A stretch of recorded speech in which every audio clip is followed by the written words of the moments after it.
He was the man this city feared to name out loud, the kind of man who walked into rooms and made powerful people go quiet. But on a frozen Tuesday afternoon, standing at an ordinary crosswalk with exhaust fumes rising around him, Kang Ji-hwan stopped breathing. Because the one woman who ever made him human was standing 10 feet away, visibly pregnant, pretending she had not seen him. She was carrying his child, and she was walking away. If you want to find out what happens when the most dangerous man in the city falls to his knees for a woman who has already decided he is not worth the risk, stay until the end. Hit that like button and drop your city in the comments. I want to see exactly how far this story travels. The light was red. That was the only reason he stopped. Ji-hwan had not slept in 31 hours. His jaw carried the tight, locked-down set of a man who had been clenching his teeth through a conversation he had not wanted to finish, and his overcoat was the kind of expensive that no longer impressed him. Charcoal wool, hand-stitched lapels, a collar that did nothing against the wind cutting off the river 3 blocks east. His driver was idling half a block back, waiting for the light to change so they could swing around to the parking structure beneath the Vantage building, where Ji-hwan had a meeting in 11 minutes with 2 men he did not trust and 1 accountant he trusted even less. He was thinking about numbers. He was always thinking about numbers lately, the kind that appeared in ledgers that did not officially exist, and in conversations that were never recorded, and in the careful, deliberate silences between sentences when a subordinate was trying to tell him something without actually saying it. Numbers and silence, that was the architecture of the life he had built.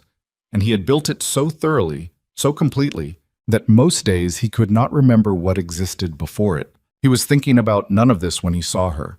She was across the intersection, standing at the corner near the flower cart that had been there since Ji-hwan was 22 years old, back when this neighborhood was rougher and the cart was run by an old man who never asked questions. The old man was gone now. The cart was run by his daughter. Some things changed and some things stayed, and Ji-hwan had long since stopped thinking about which category he fell into. Nia Brooks stood with one hand resting on the strap of her bag and the other. He noticed it before he noticed anything else, before he noticed her face or her coat or the new way she wore her hair.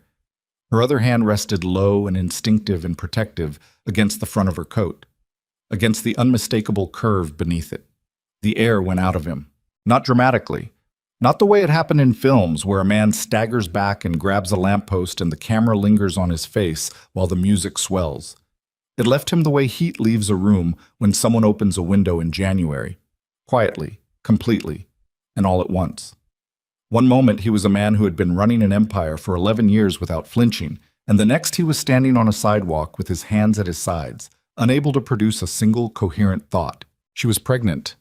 She was very pregnant. 6 months. Maybe more.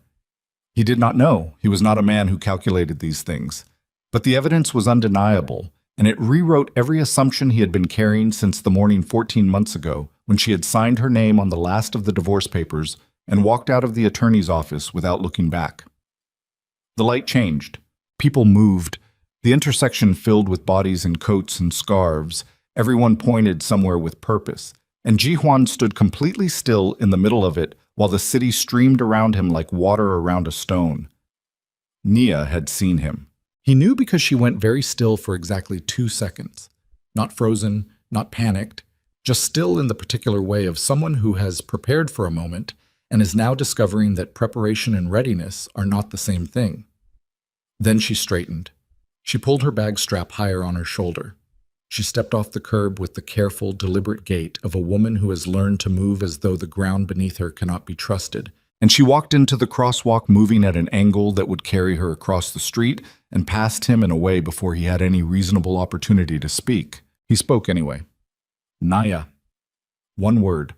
Her name in his mouth sounded like something he had not said in a long time, which was accurate because he had not. He had not said it to anyone.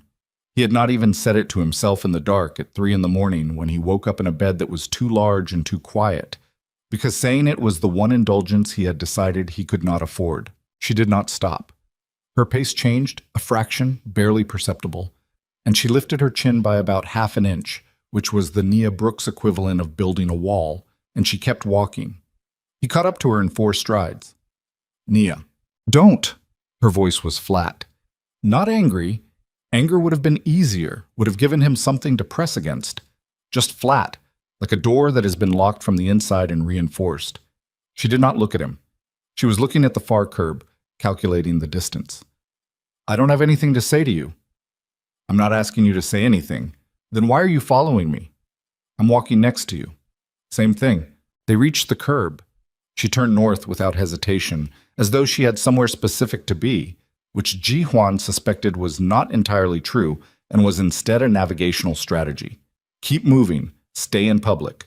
Do not give him a corner or a doorway or any enclosed space that might function as a conversation. He matched her pace. His coat was heavier than hers and his legs were longer and the matching was effortless, which he understood was not the point. How long? He said. She didn't answer. Nia, how long? How long what? You know what I'm asking. She stopped. She stopped abruptly enough that a man behind them nearly walked into her, muttered something irritated, and veered around. She turned and looked at Ji Huan directly for the first time, and the thing that hit him was not the pregnancy. He had already absorbed that, was still absorbing it, would probably be absorbing it for the rest of his life. The thing that hit him was how tired she looked. Not tired the way people looked after a bad night. Tired the way people looked after months of carrying something heavy without putting it down. 7 months, she said. She said it the way she might have said it to a stranger who asked what time it was. Factual, uninflected, stripped of every emotion she had presumably once attached to it. 7 months and 3 weeks, if you want to be exact. He did the arithmetic without meaning to. 7 months and 3 weeks meant she had known before the divorce was finalized. She had known for weeks, possibly longer, before she walked out of that attorney's office. He did not say this. The wind off the river found them on the open sidewalk and pushed between them. And he did not say the thing that was climbing the back of his throat because he understood, in the one functional part of his brain that was still operating, that accusation was not what this moment required. Are you... He stopped, reorganized. Are you all right? Something moved across her face. It was not warmth, exactly. It was more like the expression of a person who has spent a long time expecting the wrong question and has been briefly, uncomfortably surprised by a different one. I'm fine, she said. You're living alone. You don't know that. Are you? The pause that followed was its own answer. She pulled her coat tighter with the hand that wasn't holding her bag, a gesture that was more habit than function. The coat was already as tight as it would go around her. And she looked past him at the middle distance, at a point somewhere over his left shoulder where the answer might be located if she could just find it. I have support, she said finally. I have people. Who? That's not your business anymore. The child, don't. The flatness in her voice sharpened into something with an edge. Don't do that. Don't stand on a sidewalk and suddenly decide you have a claim because you can see the math. I'm not claiming anything. I'm asking if you're safe. I was safe the entire time you weren't in my life. I managed. He looked at her. He looked at the smudges beneath her eyes that makeup had not quite covered, and the way her shoulders sat. Forward, slightly, the way a person's shoulders sat when they had been guarding themselves for a long time, and the posture had become structural. He looked at her hands, the one on the bag strap and the one against her stomach, and he thought about the 14 months he had spent believing that distance was protection, that removing himself from her life was the most generous thing he could offer her. He was beginning to understand that he had been catastrophically wrong. Let me walk you home, he said. Absolutely not. Nia, Ji Huan. She said his name the way he had said hers, with the weight of someone who has been practicing not saying it. I spent 14 months rebuilding my life without you in it. I did not miss you every single day so I could stand on a sidewalk and pretend that you showing up means something different this time. So please. She exhaled. The breath misted in the cold. Please let me get home. He stepped back. One step, deliberate, giving her the space she was asking for. She watched him do it. She watched him with the careful attention of someone who has learned not to believe the gesture, who requires the follow-through before the gesture means anything, and something in her expression shifted just slightly, not softening, not yet, but registering. The baby, he said, is the baby. Healthy. The word came out quieter than the others. Everything is fine. She's fine. She. The pronoun landed in his chest like a stone dropping into still water, the ripples spreading outward before he could stop them. A daughter. He was going to have a daughter, apparently, and he had not known, and the not knowing had not been his choice, but he also could not pretend it had been entirely circumstance. He had made himself unreachable.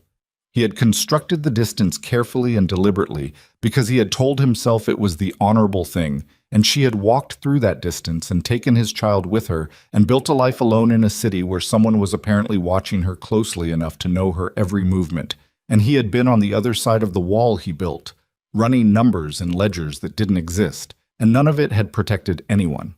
"Let me walk you home," he said again. Not a demand, not even quite a request, more like a man who has run out of other things to offer.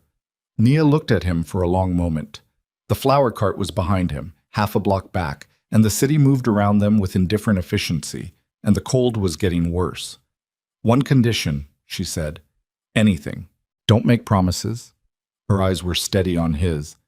"Don't tell me things have changed. Don't tell me you're different. Just walk. That's all." "Okay."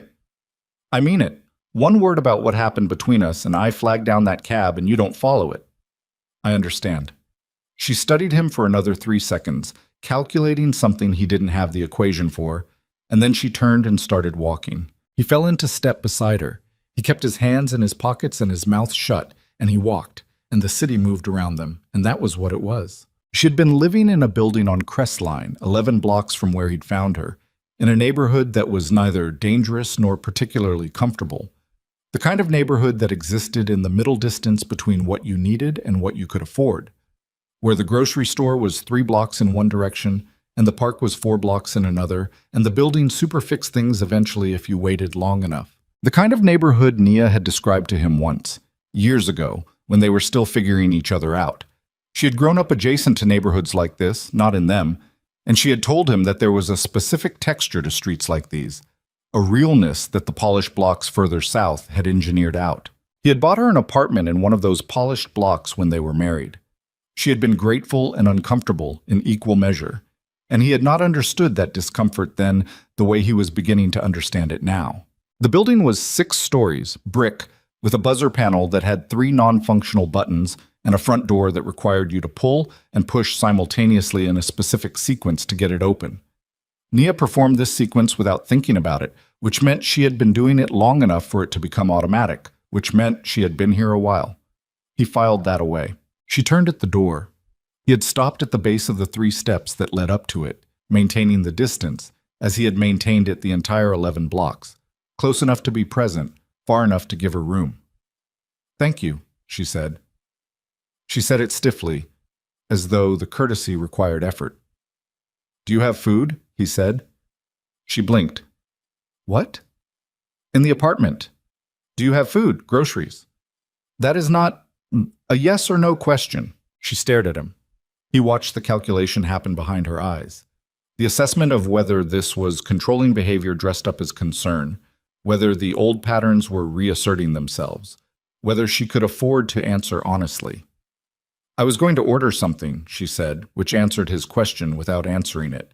"I'll send something over," he said, "from the Thai place on Merchant, if it's still there." "You used to—" He stopped himself. She had said no promises, no history. He recalibrated. "I'll send food. You don't have to let it in if you don't want it." She looked at him from the top of those 3 steps, and the expression on her face was the most complicated thing he had seen in 14 months. More complicated than any negotiation, any threat assessment, any moment in any room where powerful people sat across from each other with competing intentions. It was the face of a woman who was very tired and very proud, and very close to the edge of a decision she had not yet made. "Okay," she said. She went inside. The door required the push-pull sequence, and she performed it without looking back. And then she was gone, and Jihuan stood on the sidewalk outside her building in the cold and did not move for a long moment. His phone buzzed. His driver, wondering about the meeting. He put the phone back in his pocket without looking at it. The meeting could wait. The Thai food arrived 40 minutes later. He had called the restaurant himself, which surprised them, because Kang Ji-hwan did not typically make calls about pad see ew and spring rolls. But tonight he did, And he stood outside her building while he did it and gave the address carefully and added a container of the hot and sour soup because she had always been cold, always, even in summer, and he had learned that in the second month of knowing her and never unlearned it. He did not go up. He made that clear to the delivery driver. Leave it with the buzzer, ring Unit 4. Do not wait for a tip because the tip was already handled. He stood across the street where she couldn't see him from her window if she was checking, and he waited until the driver had come and gone, and then he stood there a little longer in the cold. He was trying to construct a thought that made sense of what had happened this afternoon, and he was failing, because the only thought that kept surfacing was the same one, over and over, stripped of everything except its essential truth. She had been pregnant for 7 months, and he had not known. He had not known because she had decided not to tell him. She had decided not to tell him because she believed, with enough conviction to carry the weight of it alone for 7 months in a building with a broken buzzer panel, that his world would destroy their child. And the unbearable thing, the thing he could not argue his way around, was that she was not wrong. She had not been wrong about any of it. Not about the empire, not about the danger, not about the careful, systematic way that his world had a habit of consuming the people adjacent to it. She had watched it happen to others during their marriage, the associates who lost family members, the subordinates whose personal lives became leverage, the quiet, chronic erosion of safety that came from being connected to a man like him. She had watched all of that, and she had made her calculation, and she had chosen her child over the risk of him. He could not be angry at her for it. He was not angry. What he was something he didn't have a clean word for, a specific grinding combination of grief and accountability that sat in his sternum like a stone that had been there long enough to become load-bearing. His phone buzzed again. He ignored it again. A third time. Different number. One of his lieutenants, a man named Park, who handled the Eastern Territory and who did not call unless something was wrong. Ji-hwan answered. "Talk," he said. Park talked. It took 40 seconds. Ji-hwan listened without expression, looking up at the 6th floor of Nia's building. She was on the 4th, but the 6th was where the light was on. And when Park finished, Ji-hwan said 2 words and ended the call. He stood on the sidewalk in the cold for a moment longer. Then he started walking. The next morning he came back. He was not certain he would. He had spent the night in his office. Not uncommon, he kept a couch there and a change of clothes, and the particular kind of sleeplessness that his life generated rarely improved when transferred to his actual apartment. And he had been sitting at his desk at 6:45 in the morning, looking at the same document for 40 minutes without processing any of it, when he picked up his phone and texted a number he had not texted in 14 months. "I know you don't want to hear from me. I'm not asking for anything. I just want to know you ate." He put the phone face down on the desk. He picked it up again 11 minutes later. Her response was 3 words. The soup was good. He put the phone down again. He looked at the document. He thought about the 3 words and what they had cost her to send, what they represented in terms of the geography of the wall she had built. And then he made himself stop thinking about it and look at the document, which was a financial report he needed to understand before a meeting at 10. At 7:30, he sent another text. "Can I bring breakfast?" The response took 22 minutes, which he spent making and discarding 14 different decisions about whether he should pull his car around and simply wait. Not today, maybe tomorrow. "Okay," he sent back. "You're not going to push," she replied. It was not quite a question. "No." Another pause. Shorter this time. "Okay." Tomorrow came. He brought breakfast, coffee from the place on Arden that did it the way she liked. Dark and slightly bitter with 1 spoon of brown sugar, which was not how most people took it, but had apparently been her preference since college. He remembered this with an accuracy that embarrassed him slightly when he examined it. He also brought pastries from the Korean bakery 2 neighborhoods over, the kind with the sweet red bean that she had discovered during their marriage, and developed an attachment to that outlasted most of their other points of connection. She let him in. Not immediately, not without reservation. She buzzed him up and then met him at the apartment door rather than the building entrance, and she stood in the doorway while she assessed him, which he accepted without comment.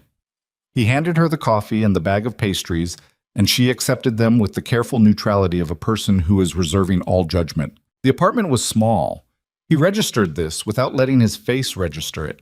3 rooms, practically speaking, with a kitchen that was also part of the living space and a bathroom and a single bedroom, and he understood that the spare room that should have been there was not there because she had not been able to afford it, or had not wanted to afford it, or both.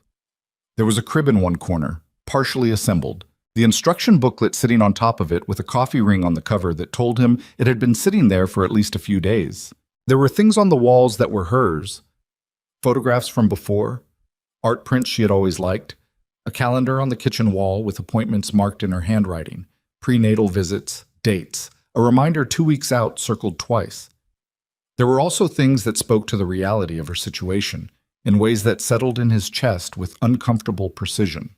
A stack of medical paperwork on the counter, a notebook with insurance information, a second-hand rocking chair in the corner that had been painted white, but where the original color showed through in places. She had done all of this alone. "Stop looking," she said. He turned from the rocking chair. I'm not... You're cataloging. I can see you doing it." She set the coffee on the kitchen counter and opened the pastry bag. "You always cataloged rooms. It's a habit. I used to watch you do it at parties." "I'm not judging." "I know you're not. You're calculating." She pulled out one of the pastries and looked at it with an expression that was almost briefly a smile. "You remembered. You talked about them constantly." "I did not constantly." She stopped. She took a bite. She looked at the middle distance in the way of someone who has been ambushed by a small, involuntary pleasure and is deciding whether to acknowledge it. "These are very good." "Yeah." She looked at him. He was standing near the door, coat still on, the way a person stood when they understood that their presence was provisional and that ease was something that had to be earned back in increments so small they were almost imperceptible. "Sit down," she said. Not warmly, exactly, but without the edge she'd had yesterday. He sat. They did not talk about the pregnancy that morning. They talked about other things. The neighborhood, which she had grown to like. A book she had been reading, which she described with the animated specificity of someone who has been spending a lot of time alone and misses having someone to report to.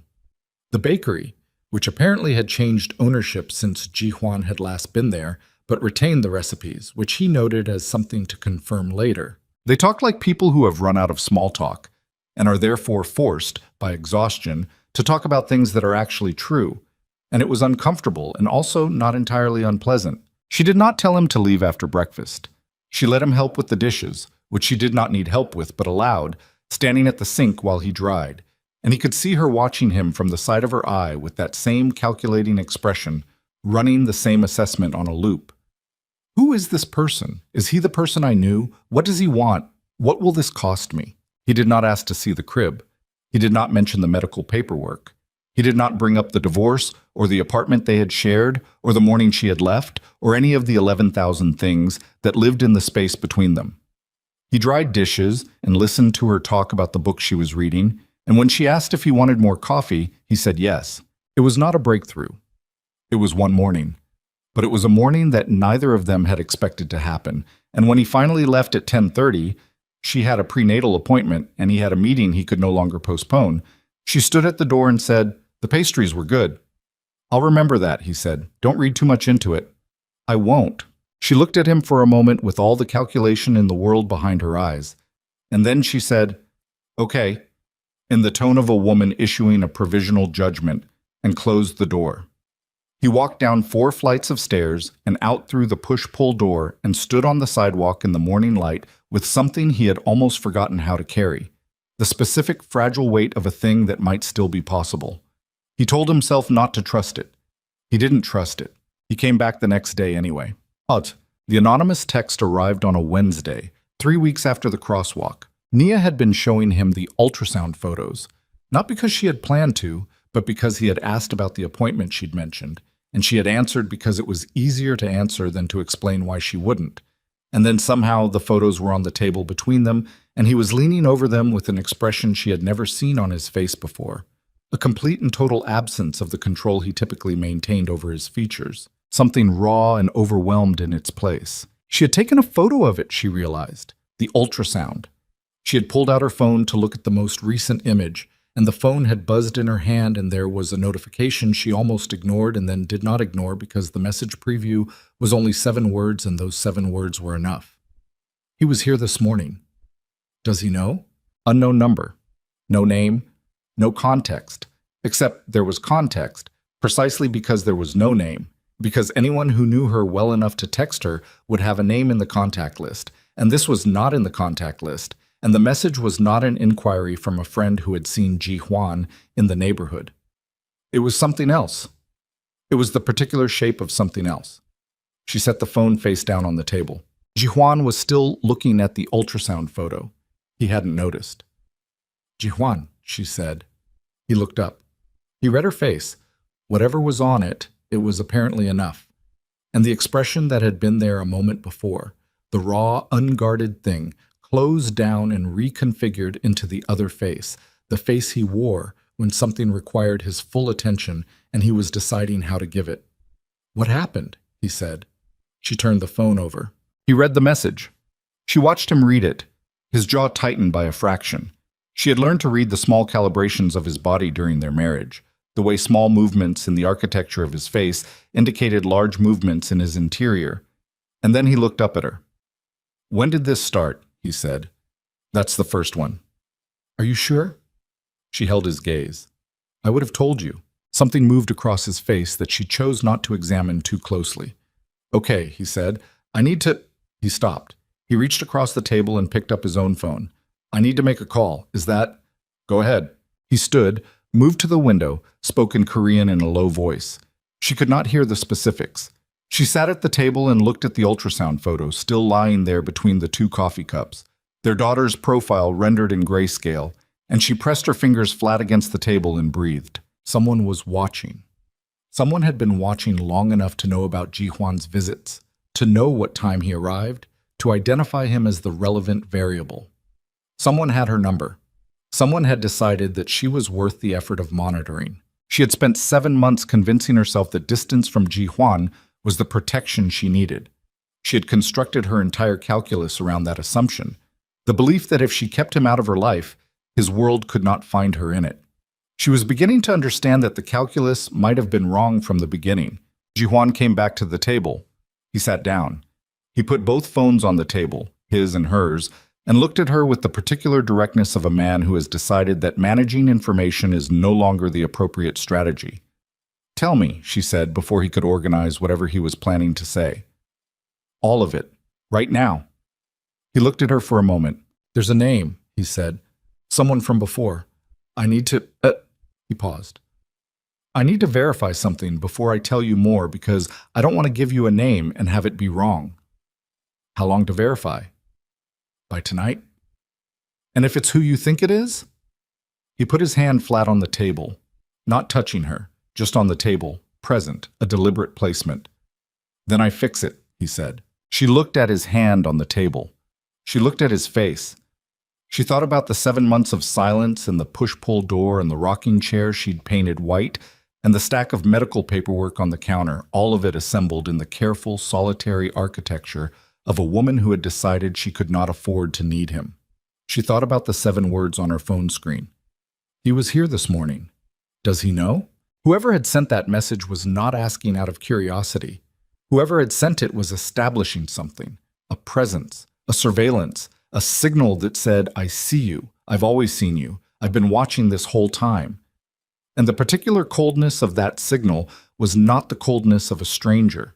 It was the coldness of someone who knew exactly what it would cost. Okay, she said, tonight. She picked up the ultrasound photo and set it aside, carefully, face up, their daughter's profile in grayscale. A face that neither of them had seen yet, a life that had not yet begun outside this room, caught between a woman who had spent 7 months being certain and a man who had spent 14 months being wrong. Outside, on the street below, a car that had been idling for the past 40 minutes pulled away from the curb and turned left and disappeared. Neither of them saw it. By that evening, Ji Huan had a name. He sat in his car outside Nia's building at 8:47 at night, the engine running, the name sitting in his chest where the stone had been. And the name was Celine Vaughn, and the name changed the weight of everything. He had not expected Celine Vaughn. He had run through the roster in his head during the day. The competitors, the old debts, the people who had reason and capability. And he had not landed on Celine because Celine had not been operational in 2 years, had removed herself from the periphery of his world quietly and completely enough that he had stopped tracking her, which he now understood had been a significant miscalculation. He picked up his phone. He typed, "Can I come up?" Her response took 4 minutes. "It's almost 9. I know. I have the name. 30 seconds. Come up." He took the stairs. 4 flights, unhurried, and he knocked twice. Not the aggressive knock of a man who expects to be admitted, just 2 knocks, quiet, present. And she opened the door. She had changed into the kind of clothes that meant she'd been trying to sleep and failing. Her hair was different, looser, and she had one hand on the door frame and one hand at her side, and she was looking at him with the specific expression of a person who is braced. "Come in," she said. He came in. He sat on the couch. She sat in the chair across from it, the distance deliberate, and she looked at him. "Tell me," she said. "Celine Vaughn," he said. "She was—" "I know who she was." Nia's voice was very quiet. "I met her twice, during the marriage. Once at a function you brought me to, and once when she came to the office." She paused. "You told me she was an associate." She was. "An associate who apparently has my phone number and has been watching my apartment long enough to establish your schedule." He did not look away from her. "Yes. How long has she had my number?" "I don't know yet." "How long has she been watching me?" "I don't know that either. I'm going to find out." Nia was quiet. She pressed her thumb against the side of her index finger, a habit she had when she was thinking, and she looked at the wall to his left, and she processed whatever she was processing in the particular interior silence of a woman who has been managing alone for a long time and has just been handed evidence that the thing she feared most was already present. "So it wasn't coincidence," she said. "You running into me today, 3 weeks ago." "Yes," he said. "That was coincidence." "But she knew about it." "Yes." "Within hours." "Yes." She looked at him. "Jihuan, what does she want?" He was quiet for a moment. This was the part he had been constructing on the way over.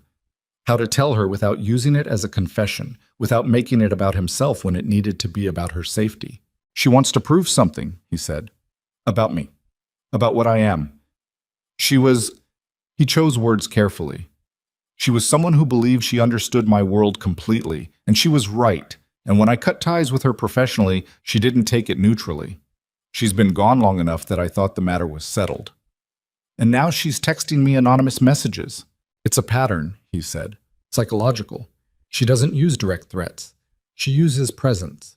She makes you aware that she can see you, and she lets the awareness do the work." Nia looked at him for a long, still moment.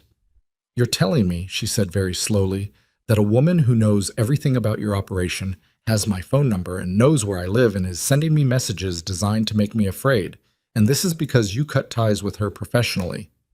"Yes." "And you didn't know she was doing this?" "No." "But you also stopped tracking her." He held her gaze. "Yes." She stood up from the chair. She stood up and walked to the window and stood looking out at the street below, her hand on the glass and one hand at the front of her coat in that protective automatic gesture. And she stood there for a long time without saying anything. When she turned around, there were no tears. That was the thing about Nia. She did not weaponize tears, did not use them to communicate or to redirect or to soften the impact of what she was about to say.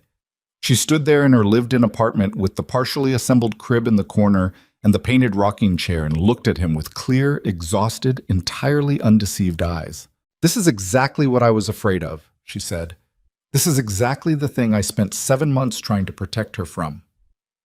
He had nothing to say to that. There was nothing to say to it. "What are you going to do?" she said. "I'm going to handle it," he said.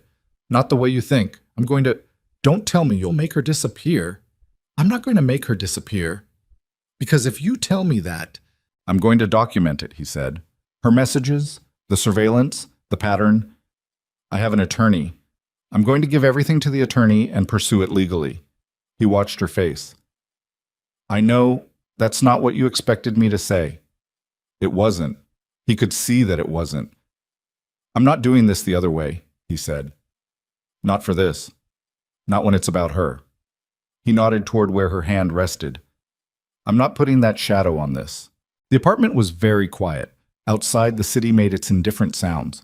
A car, a horn 2 blocks over, wind against the glass. Okay, she said finally. It came out rough-edged, scraped down to something very close to real. Okay. He stood. He put on his coat. He picked up his phone from the table. I'll be back tomorrow, he said. If that's... Tomorrow's fine, she said. He nodded. He moved toward the door. Ji-hwan.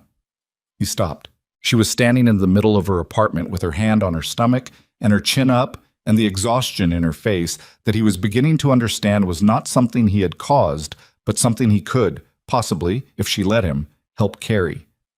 Thank you for telling me the truth, she said. Even the part that made you look bad. He looked at her.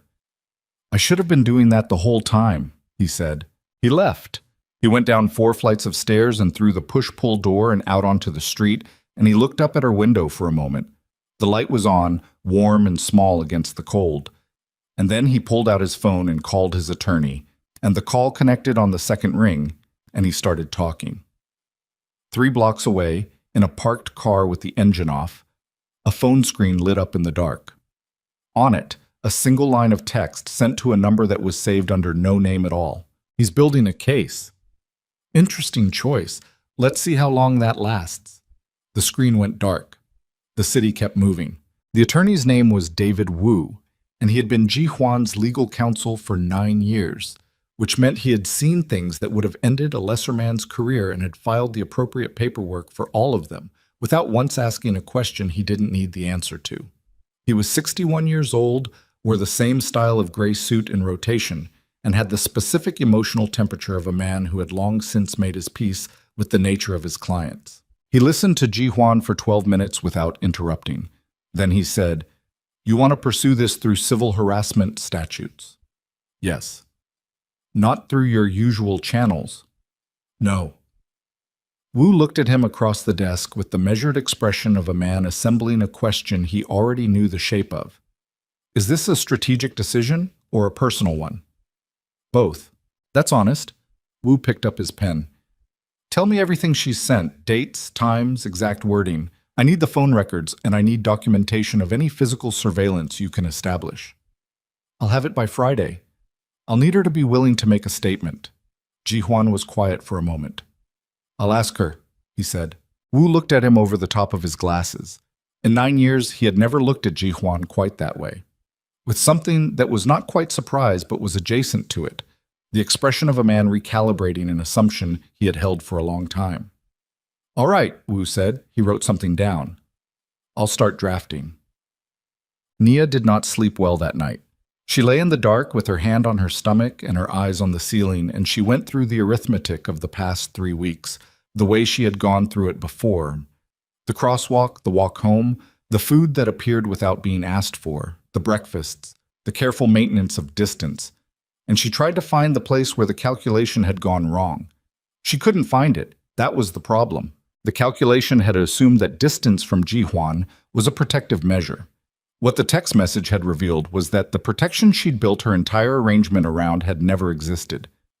Celine Vaughn, and she remembered that woman, the precise way she had stood at that office function, watchful and measuring, with the specific stillness of someone who was always running an assessment.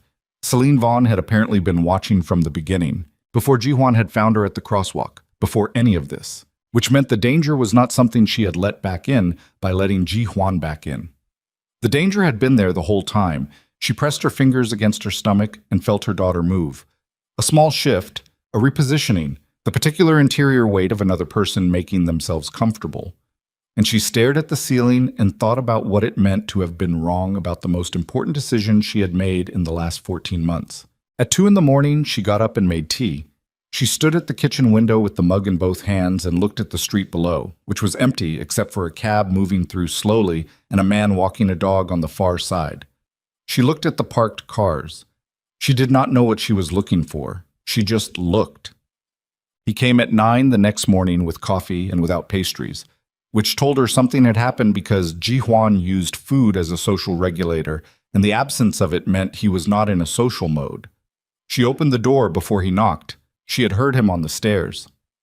"You look like you didn't sleep," he said. "You look like you did, but it didn't help," she said. He came in. She poured herself the tea she'd already made and left him to deal with the coffee situation, which he did without being asked, finding the cups without opening the wrong cabinets.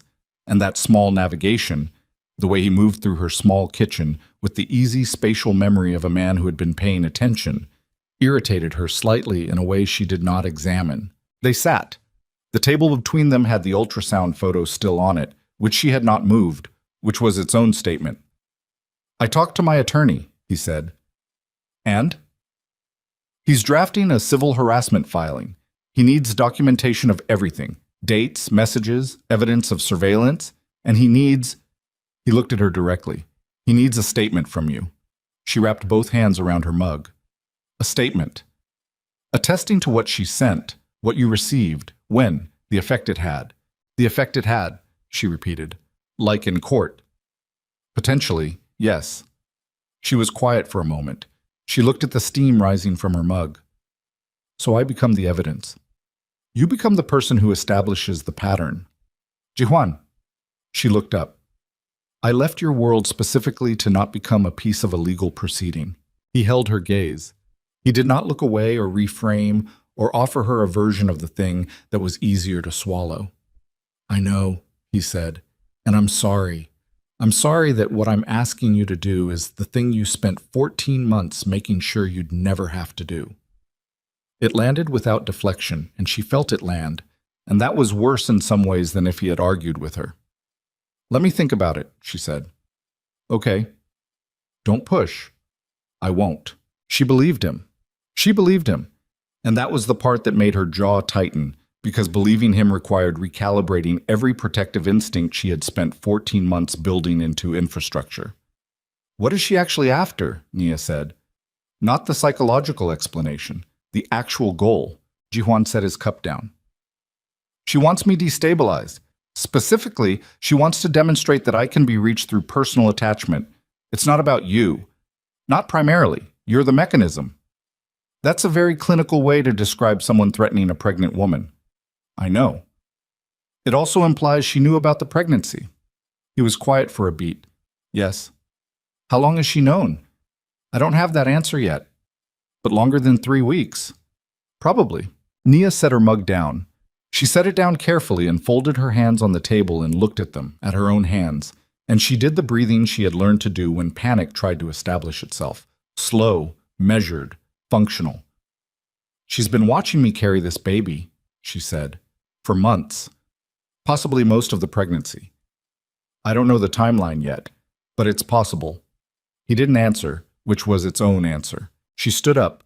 She picked up her mug and moved to the sink and stood with her back to him, and she breathed. And she felt her daughter shift again, that reliable interior movement, and she pressed one hand flat against the counter and focused on the solidity of it. "Get out of my apartment," she said. "Nia." "Not permanently." Her voice was flat, controlled, doing the work her hands couldn't do right now. "Just for today. I need you to not be here today." She heard him stand. She heard the chair scrape back. She heard him pick up his jacket from the hook by the door where he had started leaving it. "I'll call tonight," he said. "Fine. If you need anything before—" "Jihuan." She turned around. She looked at him from across the kitchen. The length of the small apartment, which was not very long but felt like enough right now. "I know you're trying. I see that you're trying. But I need you to understand that every time you bring me new information about how exposed I've been, I have to rebuild the whole picture from scratch, and that is exhausting. So today I need to do that alone." He looked at her. The expression on his face was the one she had been watching develop over the past 3 weeks. Not the controlled face, not the boss face, but something underneath it, something that did not yet have a finished shape. "Okay," he said. He left. She stood at the kitchen sink for a long time after the push-pull door sounded below. The second message arrived at 11:15 that morning. Nia was at the kitchen table with her laptop and her insurance paperwork and the particular focused grimness of a woman who has decided that administrative tasks are a reasonable substitute for the things she cannot control. And her phone lit up on the table beside her, and she looked at it before she meant to. Unknown number, different from the first one, but the format identical. No greeting, no signature, just text dropped into the space like something thrown through a window. He was married before you. Did he ever tell you about Seoul? Ask him about the woman named Park Ji-yeon. Ask him what he did when she tried to leave. Nia stared at the screen. She put the phone face down. She put both hands flat on the table. She looked at the insurance paperwork and did not see it. Then she picked the phone back up and read the message again. Park Ji-yeon. She had never heard the name. In 4 years of marriage to Ji-hwan, in every conversation they had ever had about his past, and those conversations had been limited, carefully limited, because Ji-hwan had always held the past at an oblique angle. She had never heard that name. She had never asked the right questions, or he had never offered the right answers. She was no longer sure there was a meaningful difference. She typed the name into her phone browser and got nothing useful. There were thousands of Park Ji-yeons. And she sat with the phone in her hand and the question sitting in her chest next to the fear that had been building since yesterday. And she thought about what this message was designed to do. She knew what it was designed to do. Ji-hwan had told her presence, surveillance, psychological pressure. Celine Vaughn did not use direct threats. She used information. She used the particular leverage of things you didn't know, delivered at the exact moment when trust was most fragile. Knowing this did not make the message land with less force. She called him. He picked up on the first ring, which meant he had been waiting for her to call, which under other circumstances she might have found touching. "There's another one," she said. A pause. "Send it to me." She forwarded it. She heard him reading it on the other end. The quality of his silence changed, became denser. "Ji-hwan." She kept her voice level. "Who is Park Ji-yeon?" The silence that followed was 3 seconds long, which was 2 seconds longer than an innocent pause would require. "Where did she get that name?" he said. It came out low and tight, and it was not the answer to her question, and they both knew it. "Answer me." "Nia, no." She stood up from the table. She moved to the window, the same window she'd stood at 2 in the morning, and she looked at the street below. "Don't manage this. Don't construct the version of this that you think I can handle. Just answer the question." Another pause, shorter. "She was someone I knew in Seoul," he said, "before I came to the States, before any of this." "Was she your girlfriend?" "Yes." "And what happened when she tried to leave?" The silence this time was different. It was not the silence of a man calculating. It was the silence of a man who has arrived at a place he has been avoiding for a long time and has found that it looks exactly the way he expected. "It wasn't good," he said. "I was 26 years old and I was in the middle of something I didn't know how to be in, and when she tried to leave, He stopped. "I didn't hurt her. I want to be clear. I didn't hurt her physically, but I made it very difficult for her. I made it clear that leaving had a cost, and I collected that cost in ways that I am not proud of." Nia listened. She pressed her forehead lightly against the cold glass of the window. "She left eventually," he said. "She got out. I let her go eventually. But by the time I let her go, the damage was—" He exhaled. "It was done." "Does she know Celine?" "I don't know. Possibly. Celine knew everything about my operation. She would have had access to historical information. So Celine might have found her, might have spoken to her. It's possible." "And you never told me any of this?" "No." "During 4 years of marriage?" "No." She pushed off the glass and turned away from the window. The apartment was small around her, all its familiar textures suddenly feeling like the walls of something she had not consented to be inside of. "Why?" she said. Not angry. She was past angry, or not yet at it, in some anteroom before it. "Why didn't you tell me?"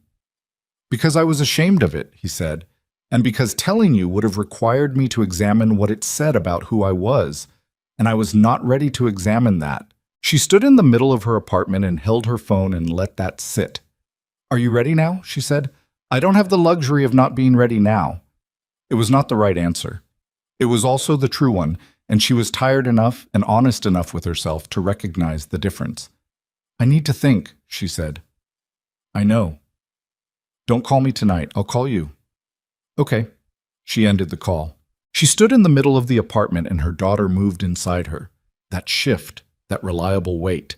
And she pressed both hands against her stomach and stood there with the insurance paperwork on the table and the partially assembled crib in the corner and the painted rocking chair that showed the original color through in places. And she thought about what it meant to love someone whose past kept arriving in her present, like a creditor collecting on a debt she hadn't known she'd co-signed. She thought about whether love was enough for that, whether any amount of love was structurally sound enough to bear that specific weight.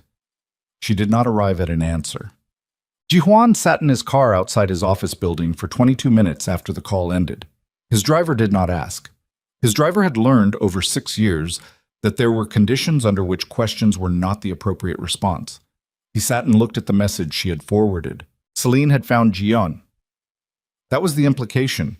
The only way that name surfaced in this context was if Celine had done the archaeology, had gone back through 14 years and excavated what Jihuan had hoped was buried. He had not thought about Jian in a long time.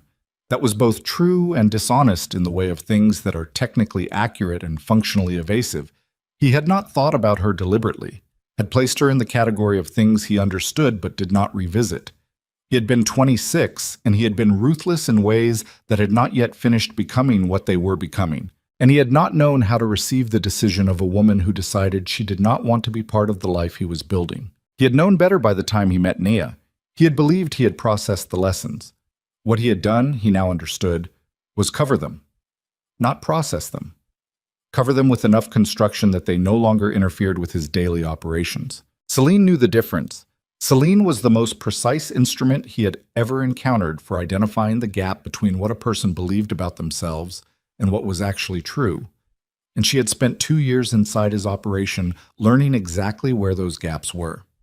He called Park, his lieutenant. Celine Vaughn, he said when Park answered. I need everything from the last 6 months. Who she's spoken to, where she's been. If there's any travel to Seoul or contact with Korean nationals connected to anything from before 2018, I need it by tonight. Park was quiet for a moment. That's a significant pull. I know. It'll require, do it cleanly, Jihuan said. Whatever it costs. And Park, nothing else. No other action. Information only. Another pause. Understood. He ended the call. He sat another moment in the parked car. His phone lit up. Not a call, a text. Unknown number. The same format as Nia's messages, same blank anonymity, but sent to his phone this time, not hers. You're building a legal case. How responsible of you. How paternal. I wonder how long she'll let you play that role once she knows everything. Some things can't be filed with an attorney, Jihuan. Some things just live in a person and wait. He read it once. He put the phone in his jacket pocket. He got out of the car. He walked to the building entrance.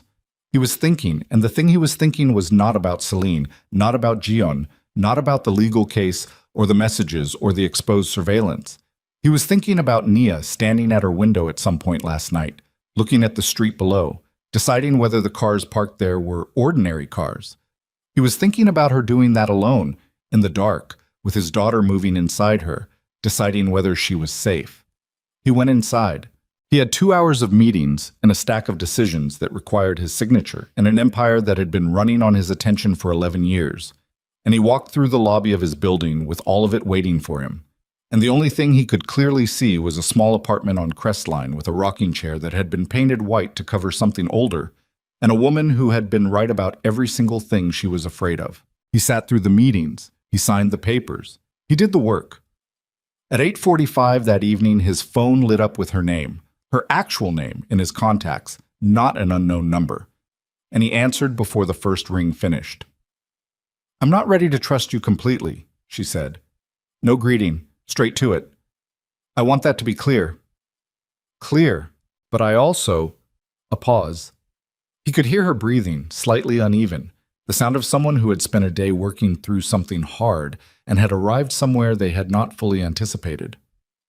I also know that what she's doing is designed to make me not trust you, and I refuse to be managed. So, he said, so I need you to promise me something.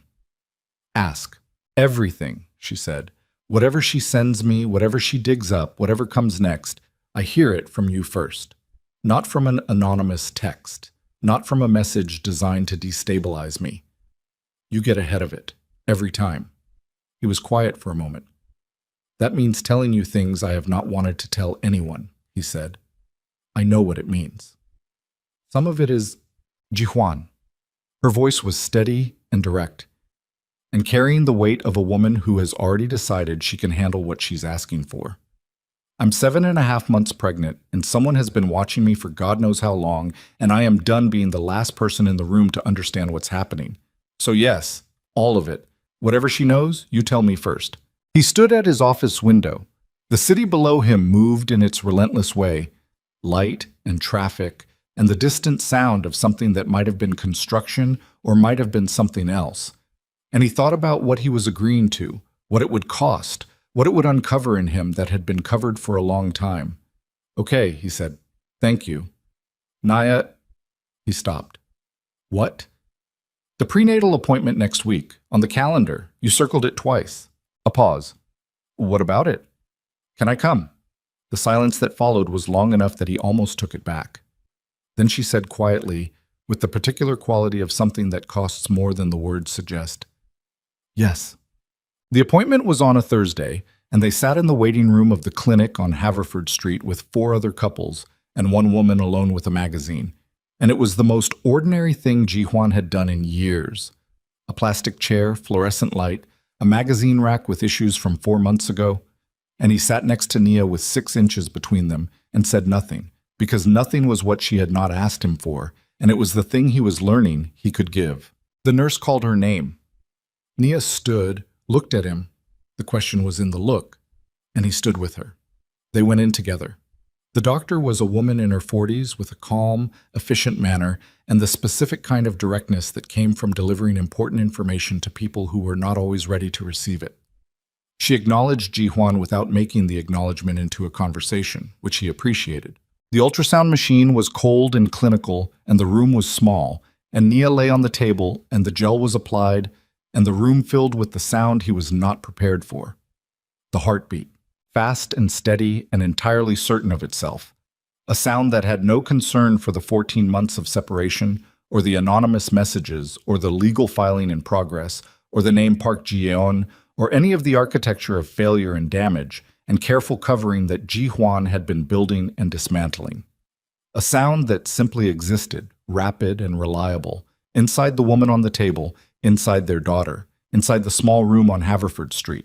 Jihuan stood next to the table, and something happened to his face that he did not attempt to control. Nia looked up at him. She looked up at him with the ultrasound image on the screen beside her and the heartbeat filling the room, and she watched whatever was happening to his face happen, and after a moment she reached out and found his hand and put it on her stomach. He felt it. The movement, the shift, the internal certainty of another life under his palm. For the first time, the doctor said something about measurements, about position, about the development being right on schedule. He heard the words at a distance. He was looking at the screen where his daughter's profile moved, briefly, and then settled. He understood then the thing that had been assembling itself over the past 3 weeks without his permission. The knowledge, arriving complete and irrevocable, that there was nothing in the empire, nothing in the operation, nothing in the entire architecture of the life he had built that had ever cost him this much, or mattered this much, or was this irreplaceable. He understood it completely. He understood it the way you understood a thing that could not be ununderstood. Nia's hand was still over his, her fingers warm, and she was watching the screen with the particular softness of a woman who has been carrying something alone for a long time and has just, in this moment, allowed someone else to carry it with her. He did not say anything. He pressed his hand against her stomach, and he stood in the small room and he listened to his daughter's heartbeat. Then Nia's phone buzzed. She ignored it. It buzzed again. A third time, rapid, insistent, and she reached for it with the hand that wasn't covering his, and he watched her face as she read whatever was on the screen, and he watched it change. She turned the phone to show him. It was not a text. It was an email from an anonymous address, and it contained one attachment and one line of text. The text said, "I was in the room for this one too." The attachment was a photograph. It was taken through a window. The angle was high, looking down, and it showed the waiting room of the clinic on Haverford Street, taken today. within the last 30 minutes. In the photograph, clearly visible, were two people sitting in plastic chairs with 6 inches between them. Jihuan and Nia in the waiting room before they were called in. Jihuan's hand tightened over Nia's stomach. He felt her breath go shallow under his palm. The heartbeat on the monitor continued its rapid, reliable beat, indifferent to everything happening in the room around it. And he looked at the photograph and he understood that the distance between them and Celine Vaughn was not the distance he had calculated. She was not surveilling from a careful remove. She was close. The doctor was still talking about measurements. Jihuan was not listening to the doctor. He was looking at the photograph on Nia's phone, the waiting room, the plastic chairs, the two of them rendered in the flat, slightly overexposed quality of a telephoto lens working through glass. And he was doing the calculation with the cold, automatic precision that 11 years of running an operation had built into him, whether he wanted it or not. High angle, looking down. Which meant the photograph was taken from across the street, second floor or above, from one of 3 buildings that had sightlines into the clinic's front windows, taken within the last 40 minutes, sent the moment they were called into the exam room, which meant Celine or someone working for her had a view of the interior and knew when the waiting room cleared. She had been there this morning before they arrived. She had planned this specific moment, the heartbeat, the exam room, the intimacy of it, and had timed the message to arrive inside it. "Mr. Kang," he looked up. The doctor was watching him with the careful expression of a woman who has learned to read the temperature of a room. "We're finished here," she said. "Everything looks excellent. She's positioned well." She looked at Nia. "You can get dressed. I'll have the nurse bring the printed images." Nia was already sitting up. She was doing it with the deliberate, functional movements of a woman who is managing herself through something and is not going to stop managing until she is in a position to stop, which was not here and not now. She took the phone back from Jihuan without looking at him and put it in her bag. The doctor left. The nurse followed. The door closed. The room was very quiet except for the monitor, which Jihuan reached over and turned off because the heartbeat in this particular moment felt like something that needed protecting from whatever was about to happen. "She was outside," Nia said. "Yes?" "Today. This morning. She knew about this appointment." "Yes." Nia looked at him. She looked at him with the clearest, most undeflectable gaze she had aimed at him since the crosswalk, and behind it was not fear exactly, or not only fear, but something colder and more structural, the expression of a woman who has finished hoping the situation is other than it is. "How?" she said. "How did she know about this appointment, Jihuan?" "I did not tell anyone. I have not posted anything. I circled it on my wall calendar in my apartment that no one else has been inside." He heard what she was not yet saying. He heard it clearly. "No one else has been inside," she said again. He stood very still. "You need to check your apartment," he said. She stared at him. "The calendar on your wall," he said. "The appointments in your notebook on the counter, all of it." He kept his voice level and deliberate, the way he kept his voice when the information was bad and the decision had to be made anyway. "She may have had access to my apartment." "Yes." "You're telling me she may have been in my apartment. I'm telling you it's possible and we need to determine whether it's true." Nia got off the table. She picked up her coat from the chair and put it on, and she did not say anything for a long moment, and he let her not say anything because the silence was doing something, was processing something that words would interrupt. "Okay," she said finally. The word came out flat and final, like a door being shut on something that was finished. "Then let's go." They did not wait for the printed images. His security team met them at the building on Crestline within 20 minutes. 2 men Jihuan trusted with the specific trust of long professional history rather than personal affection, which was the only kind of trust he had ever found durable. They were thorough and they were quiet, and they moved through Nia's apartment with the practiced efficiency of people doing a job they had done before. Nia stood at the kitchen window with her arms crossed and watched them work. Jihuan stood near the door. He did not tell her it would be fine. He did not offer her water or suggest she sit down or produce any of the managing gestures he had been trained by a lifetime of difficult rooms to deploy. He stood near the door, and he waited. It took 11 minutes. The device was behind the smoke detector in the hallway, small, wireless, battery-operated, The kind of thing that costs less than $100 and could be ordered without a name and installed in under 30 seconds by someone with a key or someone who had gotten through the push-pull door during a window when Nia was out. The second device was in the kitchen. Attached to the underside of the cabinet above the counter where she kept her notebook with the insurance information and the appointment dates. 2 devices. Audio, not visual. Someone had been listening. The security team placed both units in a sealed bag and stood waiting for further instruction. Nia had not moved from the window. "How long?" she said. Her voice was very controlled, the kind of controlled that was one layer above something that was not controlled at all. "I don't know yet," Ji-hwan said. "We'll have the devices analyzed. They'll give us a date range." "Estimate." "Nia, estimate." She turned from the window. "You've seen equipment like this before. How long could it have been here?" He looked at the bag in his man's hand. The battery type, the model, the wear on the casing. 2 months, he said. Possibly 3. She looked at him. She looked at him with the expression of a woman doing arithmetic she did not want the answer to and getting it anyway. And the answer was that for 2 to 3 months, while she was alone in this apartment, talking to herself, crying when she cried, saying things out loud that a person said when they believed they were alone, someone had been listening. "Get them out of here," she said, "both of them," and she stopped. She pressed her fingers against her forehead. "And I need to know if there are more. Anywhere. I need to know if my phone is—" "We'll check everything," Ji-hwan said. He nodded to his team. They moved. He turned back to Nia. "I'm going to need you to pack a bag," he said. "I'm not leaving my apartment. Naya, this is my home." The words came out with a force that was not quite anger and not quite grief, but occupied the space between them. "I painted that chair. I assembled that crib. She stopped. She looked at the partially assembled crib in the corner, and something moved through her face and then was gone. "I am not being pushed out of my home." He understood. He understood the significance of the chair and the crib and the push-pull door and the broken buzzer panel and all of it.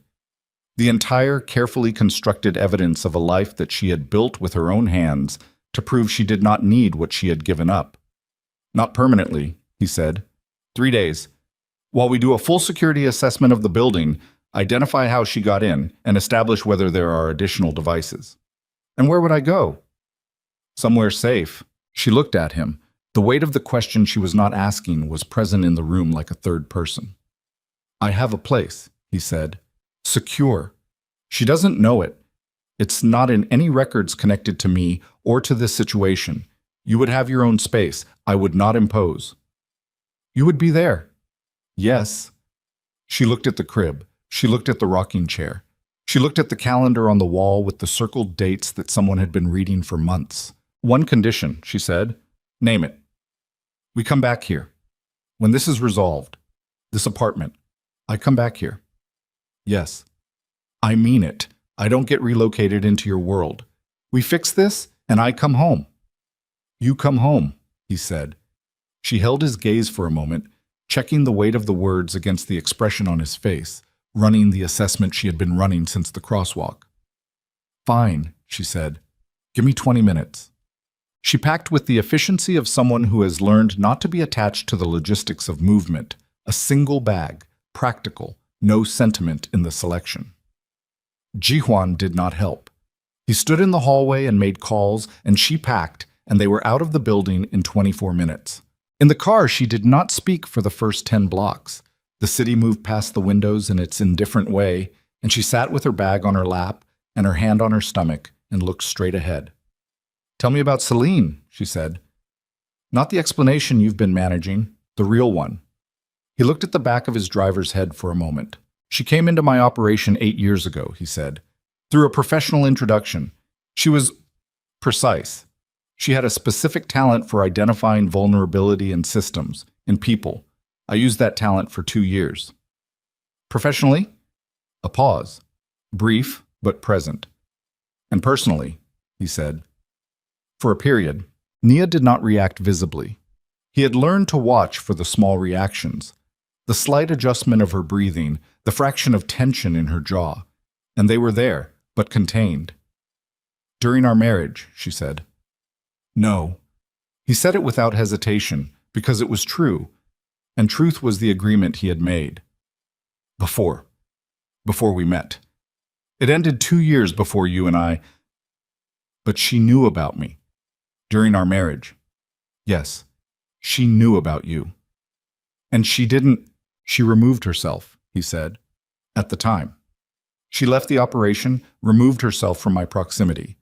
I interpreted that as the matter being resolved. But she was watching, apparently, for years. Apparently. Nia was quiet. She turned her head and looked out the window at the city moving past, and he let her look. She heard everything, Nia said. In that apartment, for 2 months. She heard me talking to my mother on the phone. She heard me talking to the baby. Her voice was steady and factual, and underneath the steadiness was something that was not going to stay underneath much longer.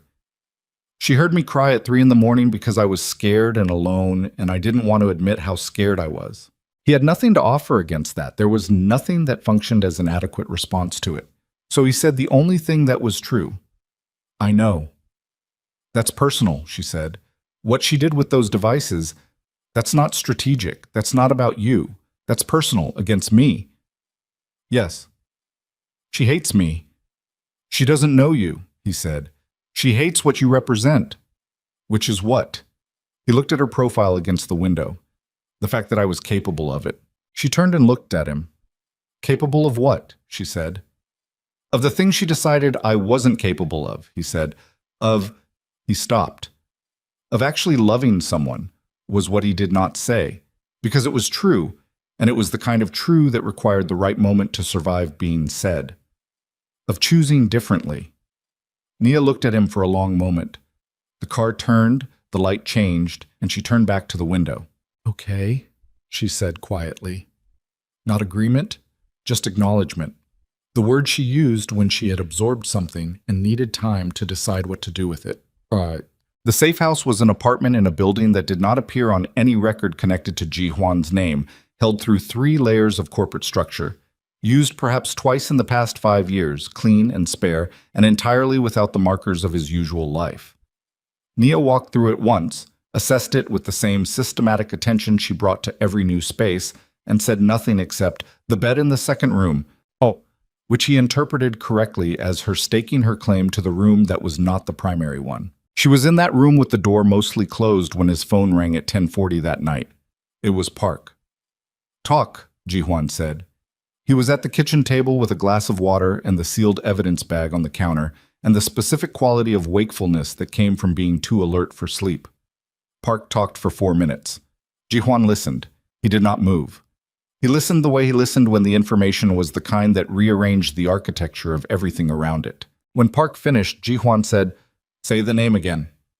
Park said it again. Ji Huan sat at the kitchen table for a moment after the call ended. The name Park had given him was not Celine Vaughn.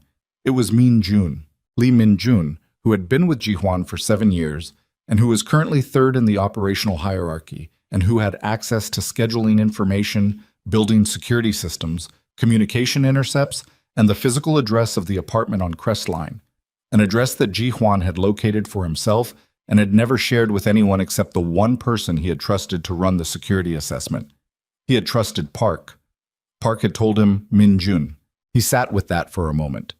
The clean, surgical feeling of a betrayal that was so precisely placed that you had to acknowledge the craftsmanship of it even as it took you apart. Min Jun had not acted alone. Min Jun was the inside, Celine was the outside. Celine had not found Nia through patient external surveillance and random intelligence gathering. She had a direct line.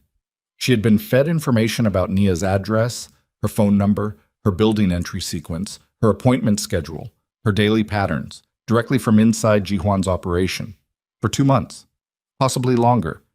And Min Jun had run the security sweep today. Min Jun had identified the devices. Ji Huan was very still at the kitchen table.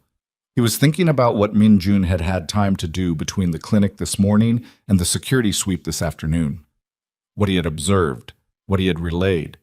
He picked up his phone. He called Park back. Min Jun knows we found the devices, he said. A pause. Yes. Where is he now? That's why I'm calling back, Park said, and the quality of his voice had changed in a way that Ji Huan recognized. The flatness of a person delivering information that is going to cost someone in the room. He's gone. His phone is off. His apartment is clear. He was gone before the sweep finished. Ji Hwan said nothing. There's more, Park said. Tell me. The financial accounts, the secondary holdings, the ones with the offshore structure that the legal filing is drawing from. A pause. Minjun had access to the documentation, the filing itself, the dates, the evidence chain Wu has been building.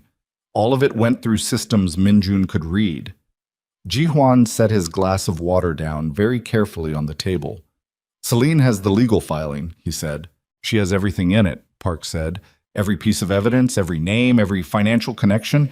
She knows exactly what you're building against her, and she has had at least 6 hours to respond to it.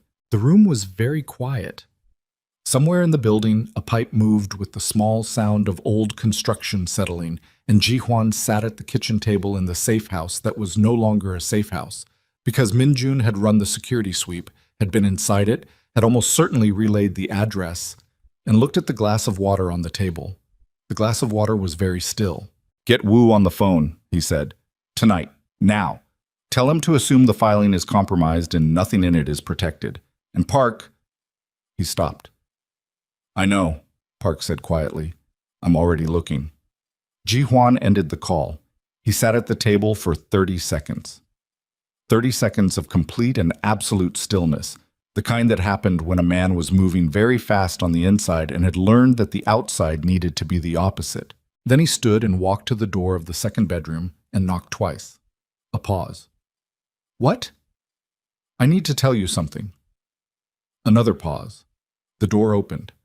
She was standing in the doorway in the clothes she'd packed, her hair loose, and she looked at his face and her expression changed immediately. Not to fear, but to the thing that preceded it. The recognition that the information coming was not the manageable kind. The safe house is compromised, he said. Someone from my operation gave Celine access to everything. Your apartment, your phone number, the legal filing. And he ran today's security sweep, which means he knows this address. She looked at him without speaking. We need to move, he said. Tonight, in the next 20 minutes. She looked at him for a moment. He watched her absorb it, the specific sequence of it. The understanding of what it meant that the man he had trusted to assess her apartment for security vulnerabilities had been the vulnerability. He watched her reach the part where she understood that the legal strategy, the filing, the careful documented evidence chain, was now in Celine's hands. He watched her reach the part where there was nothing left that was not exposed. Okay, she said. Her voice was very level. Let me get my bag. She turned back into the room. He stood in the doorway and watched her move, deliberate, precise, no wasted motion. And he felt it then, fully and without insulation, the thing he had been building walls against since the crosswalk. He had done everything right. He had chosen the attorney. He had chosen restraint. He had built the case legally, carefully, with the intention of proving to her and to himself that he was capable of being different from what he had always been. He had put her in a safe house and run a security sweep and constructed every available protection. And it had all fed directly to the person trying to destroy them. She came back to the doorway with her bag over her shoulder. She stood there and looked at him with the clear, exhausted gaze of a woman who has run out of the luxury of deciding whether to trust him and is now simply in the situation, fully and without exit. Where do we go? She said. He opened his mouth to answer, and then her hand went to her stomach. Both hands, fast, instinctive, the way a person reached for something that was falling. And the sound she made was not a word. It was something below language, and the color left her face in the space of a single second. Ji Hwan, she said. He was already moving. He got her to the car in 4 minutes. She did not argue. She did not ask questions. She moved with him through the building's service exit. He had learned the layout during the 20 minutes she had been unpacking, because learning the layout of every space he occupied was not a habit he could turn off. And into the alley behind it, where his car was already running, because he had texted the driver the moment she made that sound. The sound she had made. Below language. The sound of a body reporting something that the mind had not yet processed. She was in the back seat with both hands pressed flat against her stomach. and her jaw set with the specific tightness of someone managing pain through will alone. He was next to her. The driver already knew Mercy General. Ji-hwan had said it while they were still in the stairwell. 2 words, and the driver had not needed anything else. "Talk to me," Ji-hwan said. "I'm fine. You're not fine." "I'm—" She exhaled through her teeth. "It's pressure, sharp pressure, low." "How long?" "Just now. It just started." He pulled out his phone, called the OB emergency line from the card she had given him 2 weeks ago when he'd asked. Casually, she had thought, but she had given it to him, and he had put it in his contacts without comment. The line connected, and he described what she had described, and the nurse said, "Come in now," and he said they were already coming. Nia had her eyes closed. Her head was back against the seat, and her hands were still flat on her stomach, and she was breathing, slowly, deliberately, the breathing she had learned in the prenatal class she had attended alone. The breathing she had practiced in her apartment over a microphone that had been transmitting everything to a woman who wanted to use it as leverage. "She's going to be okay," Nia said. He did not know whether she was saying it to him, or to herself, or to their daughter. He thought it was probably all 3. "Yes," he said. He said it with conviction because conviction was what the moment required, and also because the alternative was not something he was willing to consider while sitting in a moving car with his hands useless in his lap. He reached over and put his hand over hers, both of them, covering them. She did not pull away. She turned one hand over under his and held on, and that was the position they were in when the car reached the hospital entrance 4 minutes later. Chot. The triage nurse moved fast. Ji-hwan had learned over the years that hospitals moved at their own pace, regardless of the urgency the person presenting believed they were communicating. But something in the combination of Nia's visible distress and his particular manner of standing at the desk produced movement, and they were through the doors and in an exam room within 7 minutes. He stood against the wall while they worked. He had positioned himself carefully, close enough to see everything, far enough to be out of the way. The specific geometry of someone who has learned that presence and interference were different things. Nia was on the monitor, fetal heartbeat on the screen, that rapid, reliable sound filling the room, and he listened to it, and it was the only thing in the room that mattered. The attending physician came.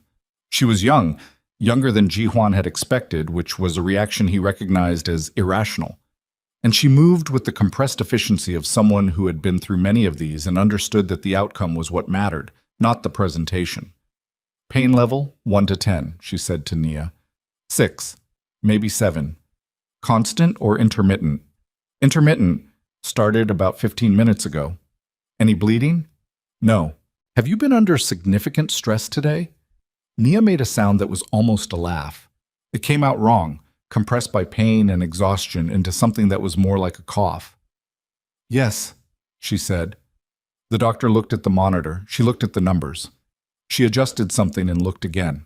The baby's heart rate is strong, she said. I'm not seeing immediate distress. What I am seeing is that you're experiencing significant uterine contractions. Not labor, but stress response contractions. Your body is reacting. She looked at Nia directly. I need you to tell me honestly how long you've been under sustained psychological stress. Nia was quiet for a moment.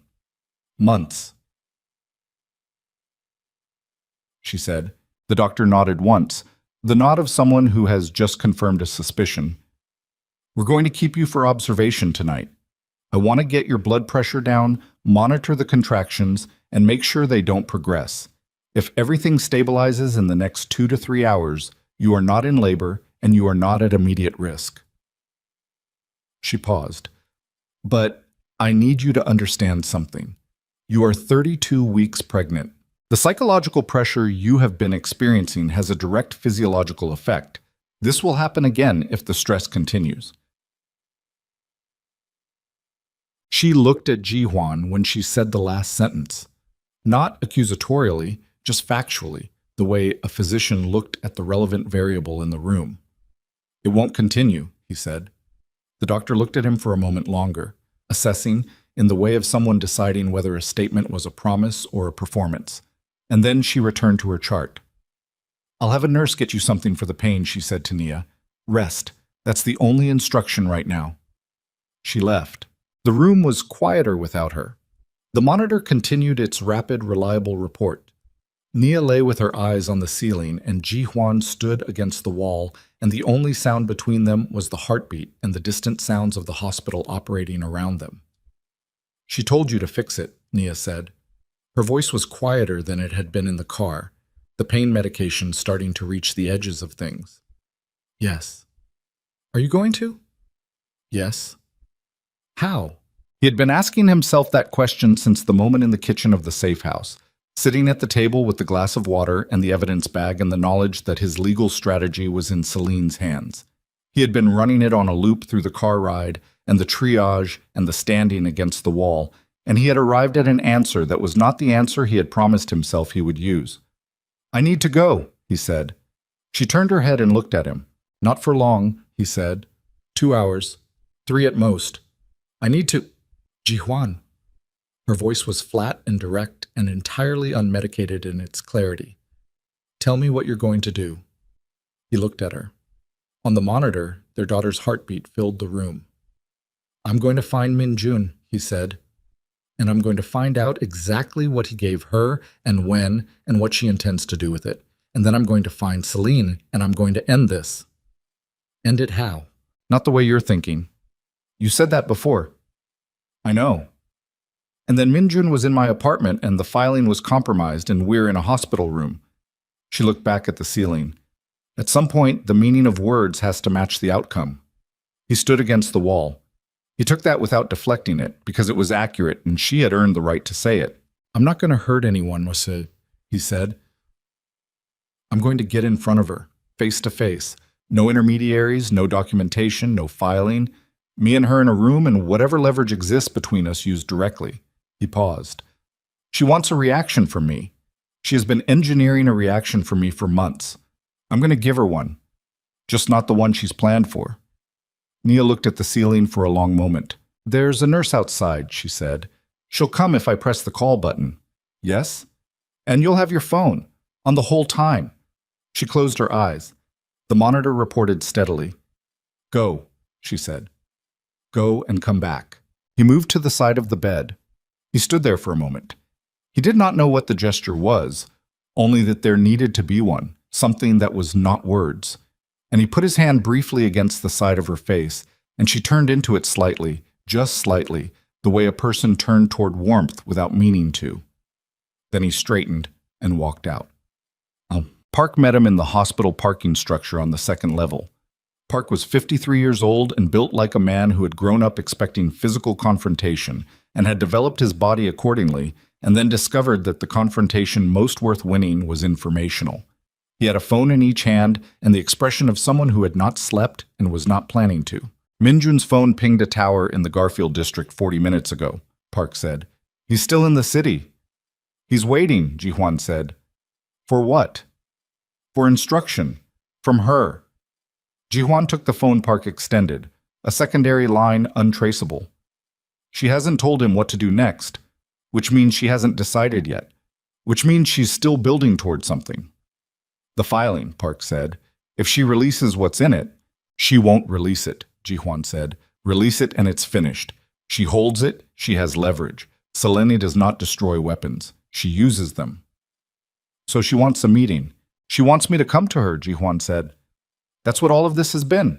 The messages, the devices, the photograph in the clinic, the timing with the hospital tonight. It's all designed to back me into a position where I have no option except to come to her directly." He put the phone in his pocket. "So I'm going to come to her directly, just sooner than she planned." Park looked at him. "She'll have prepared for that." "I know. It could be a setup." "I know." "You want backup?" "No." He said it without hesitation. "She'll have surveillance. She sees backup, she disappears, and this goes on another month, and Nia spends another month in that hospital room." He looked at Park steadily. "Get me an address, somewhere she'd go that's connected to the operation, somewhere she'd feel she had the advantage. She'll be somewhere she knows, and I don't." Park was already on the phone. The address was a building in the old warehouse district on the east side, a property that had moved through 3 corporate structures in the past 4 years and had ended up At the far end of the chain, adjacent to an LLC that had once been adjacent to Ji Huan's operation before he had restructured and removed it. Celine would have known about it, would have held it as a contingency, would have understood when she saw Ji Huan's operation restructure around her removal that she needed places he didn't know she still had access to. Ji Huan knew about it because Min Jun's phone had pinged a tower 3 blocks from it, and because Park, once given direction, was thorough. He went alone. He drove himself, something he almost never did, which was itself a statement about what this was, in a car that was not his registered vehicle, through streets that were quiet with the particular quiet of a city at 11 at night, when the day's activity had concluded and the nights had not yet fully begun. He parked a block and a half away. He walked the rest. The building had an exterior entrance at street level that was locked, and a loading bay at the side that was not. He had noted this on the approach. The loading bay door was not fully closed, held up by a brick that someone had placed deliberately. An invitation. He accepted it. Inside the building was large and mostly empty. High ceilings, concrete floor, the smell of disuse and old machine oil and something chemical underneath. A series of industrial lights had been rigged at the far end, casting a pool of yellow-white light in the darkness. In that pool, 2 chairs, one occupied. Celine Vaughn was sitting in the occupied chair with her legs crossed and her hands in her lap, and an expression of such complete composure that it almost looked like boredom. She was in her mid-40s, dark-haired, dressed with the kind of deliberate simplicity that announced itself as a choice. She looked like a woman at a business meeting she had already decided the outcome of. The second chair was empty, positioned facing hers, exactly the distance apart that a person would need to sit to have a conversation. Ji Huan walked to the edge of the light and stopped. "You're earlier than I expected," she said. "She's in the hospital," he said. "I didn't want to wait." Something crossed Celine's face. It was not regret. It did not have the shape of regret, but it was not nothing either. It was the face of someone who has set a thing in motion and has received confirmation that it went further than anticipated and is filing that information without revising the plan. "She'll be fine," Celine said. "The baby will be fine." "You don't know that." "I do, actually. Stress contractions at 32 weeks with no other complications resolve with rest in the large majority of cases." She paused. "I've been thorough." "I know how thorough you've been," he said. 2 devices, 3 months. You heard everything." "I did." "And?" She looked at him. Something shifted in her expression, not softening, but changing quality, the way light changed when a cloud moved. "And she loves you," she said. "Hopelessly, inconveniently, against every reasonable decision she's made. I listened to 3 months of a woman trying to talk herself out of something that was already done." She paused. "I didn't expect that to be as difficult to listen to as it was." Ji Huan looked at her. He had known Celine for 8 years. He had known her with the particular knowledge of someone who has worked alongside a person in high-pressure circumstances and has learned to read the specific grammar of their behavior. He had known she was capable of this. The surveillance, the engineering, the psychological precision, and he had underestimated it anyway. "What do you want?" he said. "Sit down." "I'll stand." She looked at him for a moment, then accepted it. "I want you to understand something," she said. "Not to apologize, not to make a gesture, to understand." "Tell me." "When you cut me out," she said, "you didn't just end a professional arrangement. You removed me from the only structure I had ever found that matched how I operated. I had built 7 years inside your operation. I had made it what it was. And you restructured around me and handed me a severance number and expected me to absorb that as a business decision. It was a business decision. For you." Her voice remained level, but something underneath it had changed. "For me, it was everything. And you knew that. You knew exactly what it was for me, and you handed me the severance number anyway. And so you spent 2 years watching a pregnant woman alone in a small apartment," he said. "That's the proportionate response. I spent 2 years watching you make choices you were never capable of making when I was in your life," she said, "and deciding whether those choices were real or whether they were just what you became when the right person was in your orbit." She uncrossed her legs and leaned forward, forearms on her knees. "Do you want to know what I concluded?" "Tell me." That they're real, she said. That you have actually become something different, and that it's entirely because of her. She held his gaze. Which makes her the single most dangerous person in your world, Ji-Huan, because you are not invulnerable anymore. You have a specific identified point of failure, and everyone who has ever had a grievance with you now has a map to it. The warehouse was very quiet. The light above them hummed. So your plan is what? He said. Warn me by terrorizing her. My plan was to see what you'd do, she said simply. Whether you'd revert, whether you'd send people, whether the old version of you was still in there waiting for sufficient pressure to bring it back out. She paused. You built a legal case instead. I'll admit I didn't anticipate that. And Min-jun, she was quiet for a moment. Min-jun came to me, she said. I didn't recruit him. He had his own grievances and he found me. I used what he offered. Where is he? Gone, she said. He knows you know. He made his own calculation. Ji-Huan looked at her.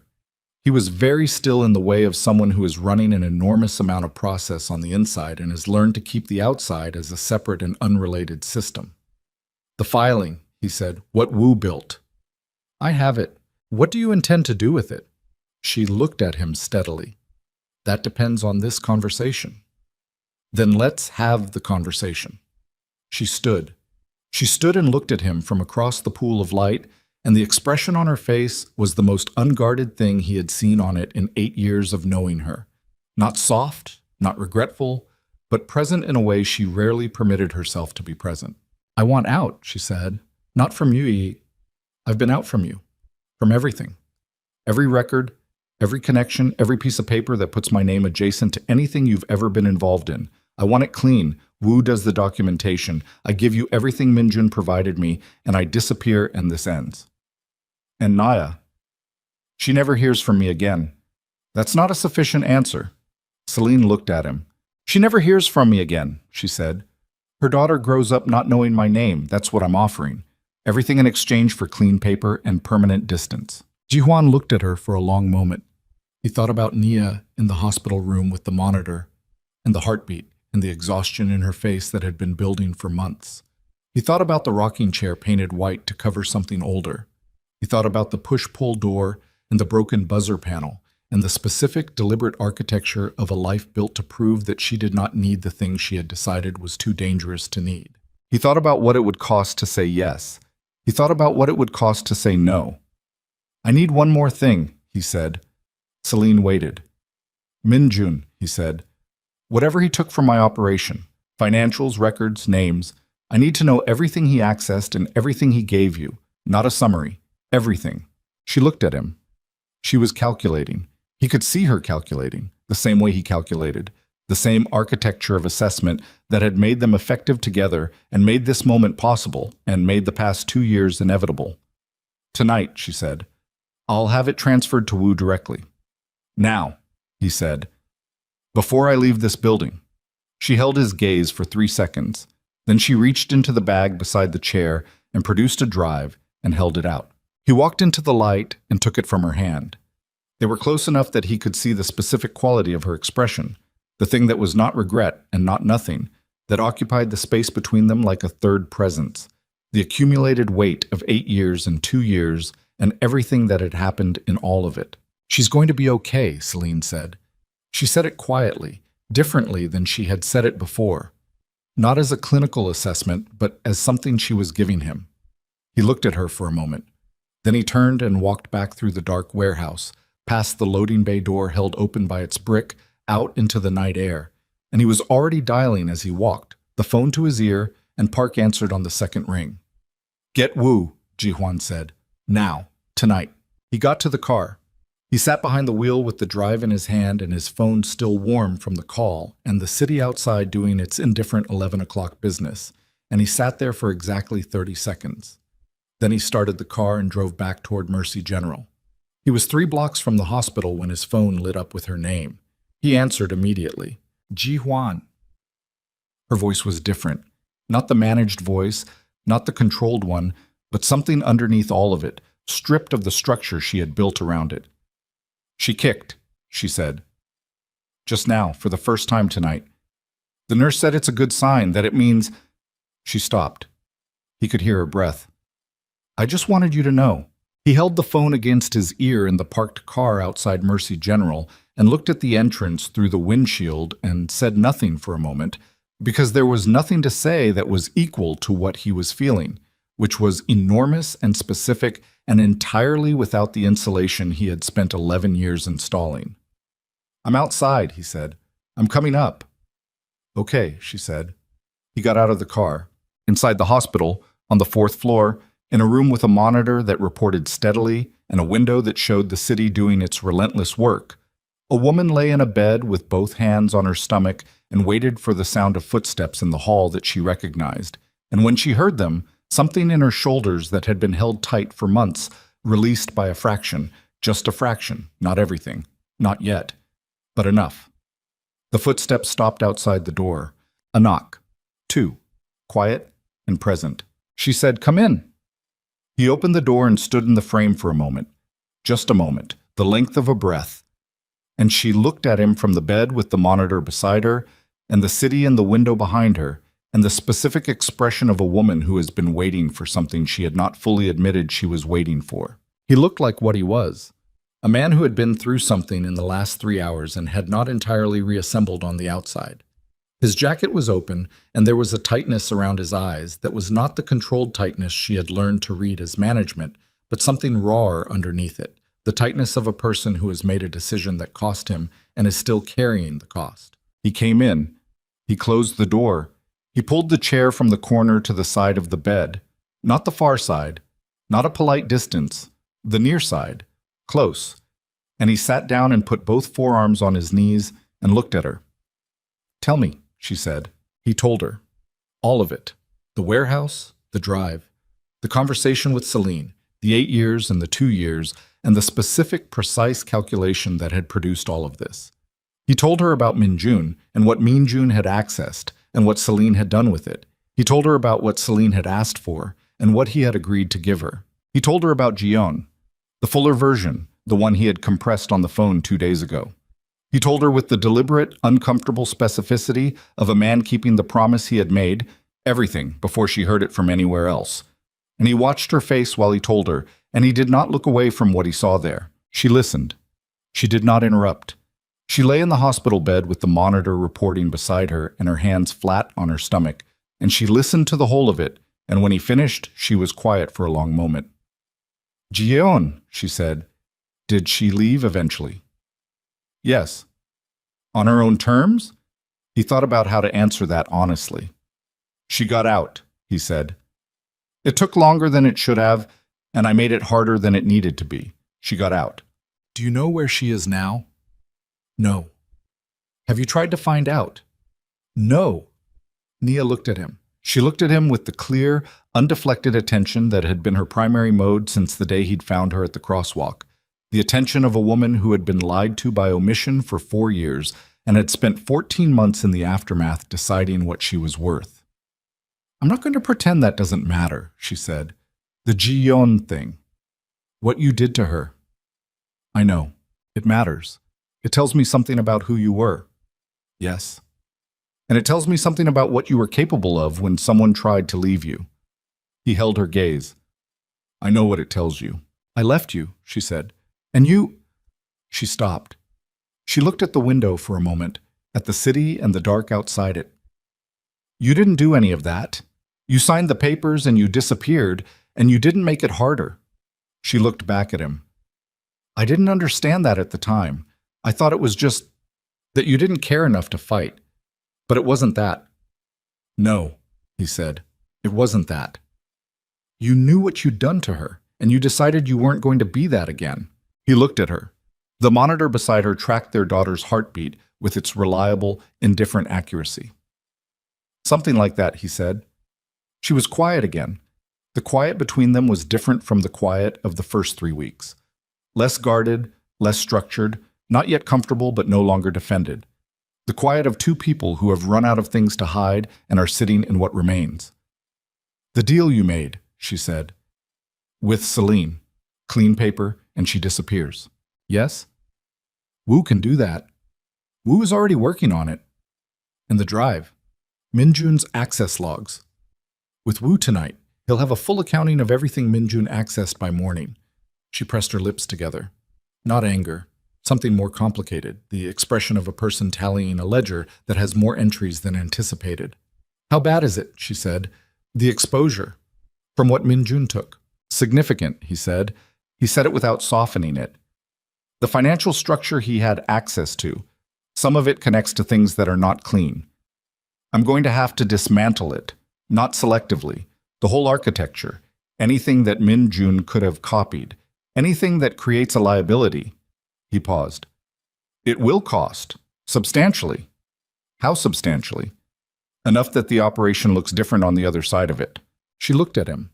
He saw her understand what he was saying, not just the financial cost, but the structural one. The acknowledgement that what he was describing was not a repair but a reduction, a fundamental change in the shape of the thing he had spent 11 years building. Is that why you're telling me? She said. Because you want me to know what it costs. I'm telling you because you asked, he said, and because you should know, because we're... He stopped. He looked at the monitor, at the numbers and the heartbeat. Because whatever we are now, you are not the last person in the room to understand what's happening. That was the agreement. She looked at him for a long moment. Whatever we are now, she said. She repeated it back without inflection, but not without weight. He looked at her. He looked at her with the thing that had been building since the crosswalk, that had been building probably since well before the crosswalk, since the divorce papers, and the morning she had walked out of the attorney's office, and he had stood on the sidewalk and told himself that distance was protection. I don't know what to call it, he said. I don't want to name it wrong. I've named things wrong before. She almost smiled. It didn't quite arrive, but it moved across the edge of her face, the shape of it, the possibility of it. Okay, she said. Don't name it. Okay. Just... She shifted, adjusting the pillow behind her, and he moved forward automatically to help, and she let him, which was its own sentence. Just be here, she said. Right now. Just this. Yes, he said. He settled back into the chair. She lay against the pillow. The monitor reported. Outside the window, the city maintained its relentless indifferent pace, and inside the room on the 4th floor of Mercy General, there were 2 people and a heartbeat, and the long, specific quiet of a thing that had survived being broken. Upa. Wu called at 7:40 the next morning. Jihuan was in the chair beside the bed, which he had not left. He had slept briefly, an hour, possibly less, in the particular upright way of someone who had learned to rest in uncomfortable positions without fully releasing their awareness. Nia was asleep. He answered on the first ring and stepped into the hallway. The drive is clean, Wu said. Everything Minjun accessed is documented. I have a full list. How bad? Manageable, Wu said, in the careful way he used the word when he meant that it would require significant work. Some of it we can address through restructuring. Some of it is going to require you to make decisions about assets you have not previously been willing to discuss. I'm willing now. A pause. Wu processed this. All right, he said. I'll have a full recommendation by end of week. Regarding the other matter, he meant Celine. The documentation she's requesting. Clean exit, severed connections. I can do it. It will take 2 weeks to do it properly. Do it properly. And she delivers her end. She'll deliver, Jihuan said. He said it with the certainty of someone who had sat across from Celine Vaughn in a warehouse at 11 at night and had read the specific quality of a person who had already made their decision and was keeping it. She's done. I'll need you in the office Thursday, Wu said. Full day. There's a significant amount to go through. Thursday, Jihuan said. Yes. He ended the call. He stood in the hospital hallway for a moment. The hallway was moving around him, nurses and carts, and the ambient sounds of a building built around the management of crisis. And he stood in the middle of it and thought about Thursday, about Wu's office, about the full day of dismantling and restructuring and deciding what to do with 11 years of careful construction that had turned out to be built on a foundation that could not hold what he was trying to put on it now. He went back into the room. She was awake. She was lying on her side looking at the door when he opened it, and she looked at him with the morning clarity of a person whose medication had worn off and whose assessment was fully operational. Woo, she said. Not a question. Yes. He sat back down. He'll have everything by end of week. The clean exit for Celine takes 2 weeks. She nodded slowly. And Minjun? Gone, he said. He won't come back. You're sure? He burned his position, his protection, and his safety in one move. He has nothing left to gain from the city. He paused. He made his calculation. He'll live with it. She was quiet for a moment. What happens to the people who depended on your operation, she said, when you dismantle the parts that need dismantling? He looked at her. It was not the question he had expected. It was also precisely the right question, the one that indicated she had been thinking about the actual human architecture of what he was describing rather than just its effect on the two of them. Some of them find other arrangements, he said honestly. Some of them I can move into legitimate structures. I've been building some of those already over the past few years. It's not, he stopped. It's not nothing, what I've built. Some of it is real. Some of it employs people and generates actual value. That part survives. The other part, he exhaled. The other part has been surviving on things that aren't clean, and it stops. Because of the exposure. Because of the exposure, he said. And because, he looked at the monitor, at the numbers. Because I am not willing to have her grow up with that shadow. And I understand, finally, that there is no version of maintaining it that doesn't produce that shadow. Nia looked at him. She looked at him for a long time with the morning light coming through the hospital window and the city doing its work outside it. You've known that for a while, she said. Not accusation. Observation. I've been approaching it for a while, he said. Approaching is not the same as arriving. What made you arrive? He didn't answer immediately. He looked at the monitor, then at his hands, then at her.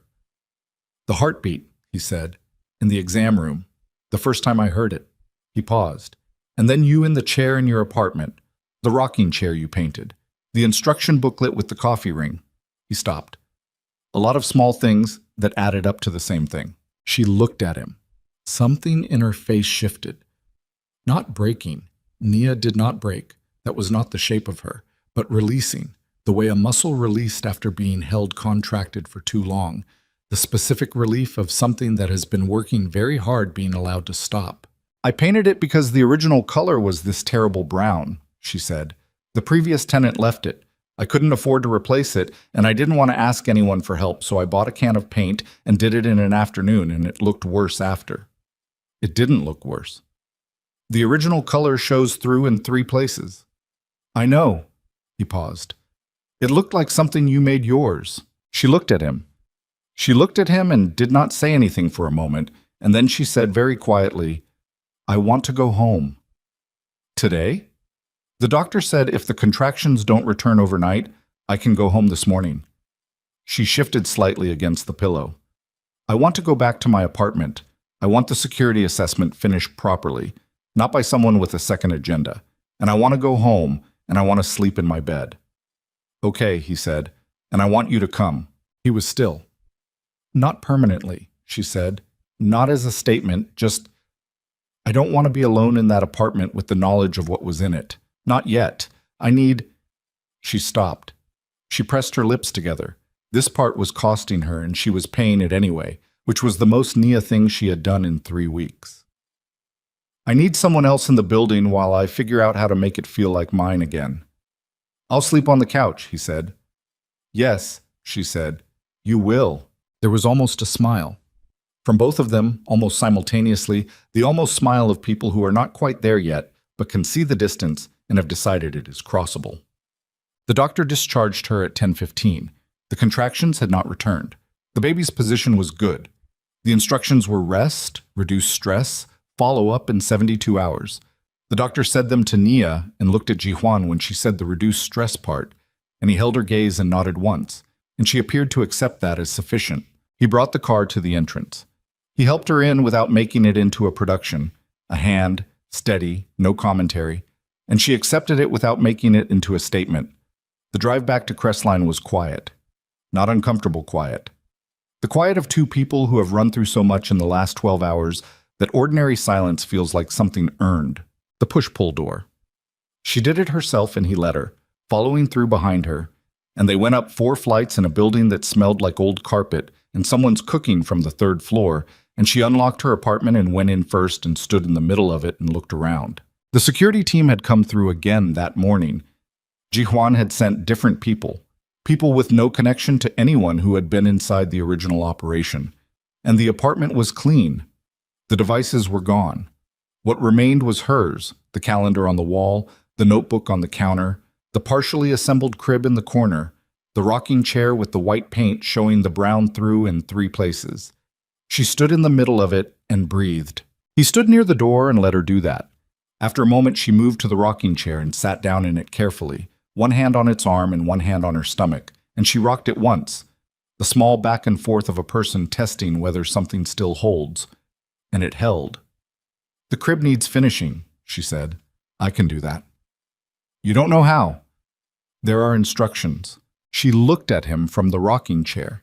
He was still near the door, coat still on, and she looked at him with the specific expression she had developed over the past 3 weeks. The one that was still running the assessment, still checking, but where the calculation had shifted from whether to trust him to how much and in what ways and at what pace. "Take your coat off," she said. He took his coat off. "The instructions are under the coffee ring," she said. "Don't lose the hardware. Last time I lost 3 of the bolts and had to improvise."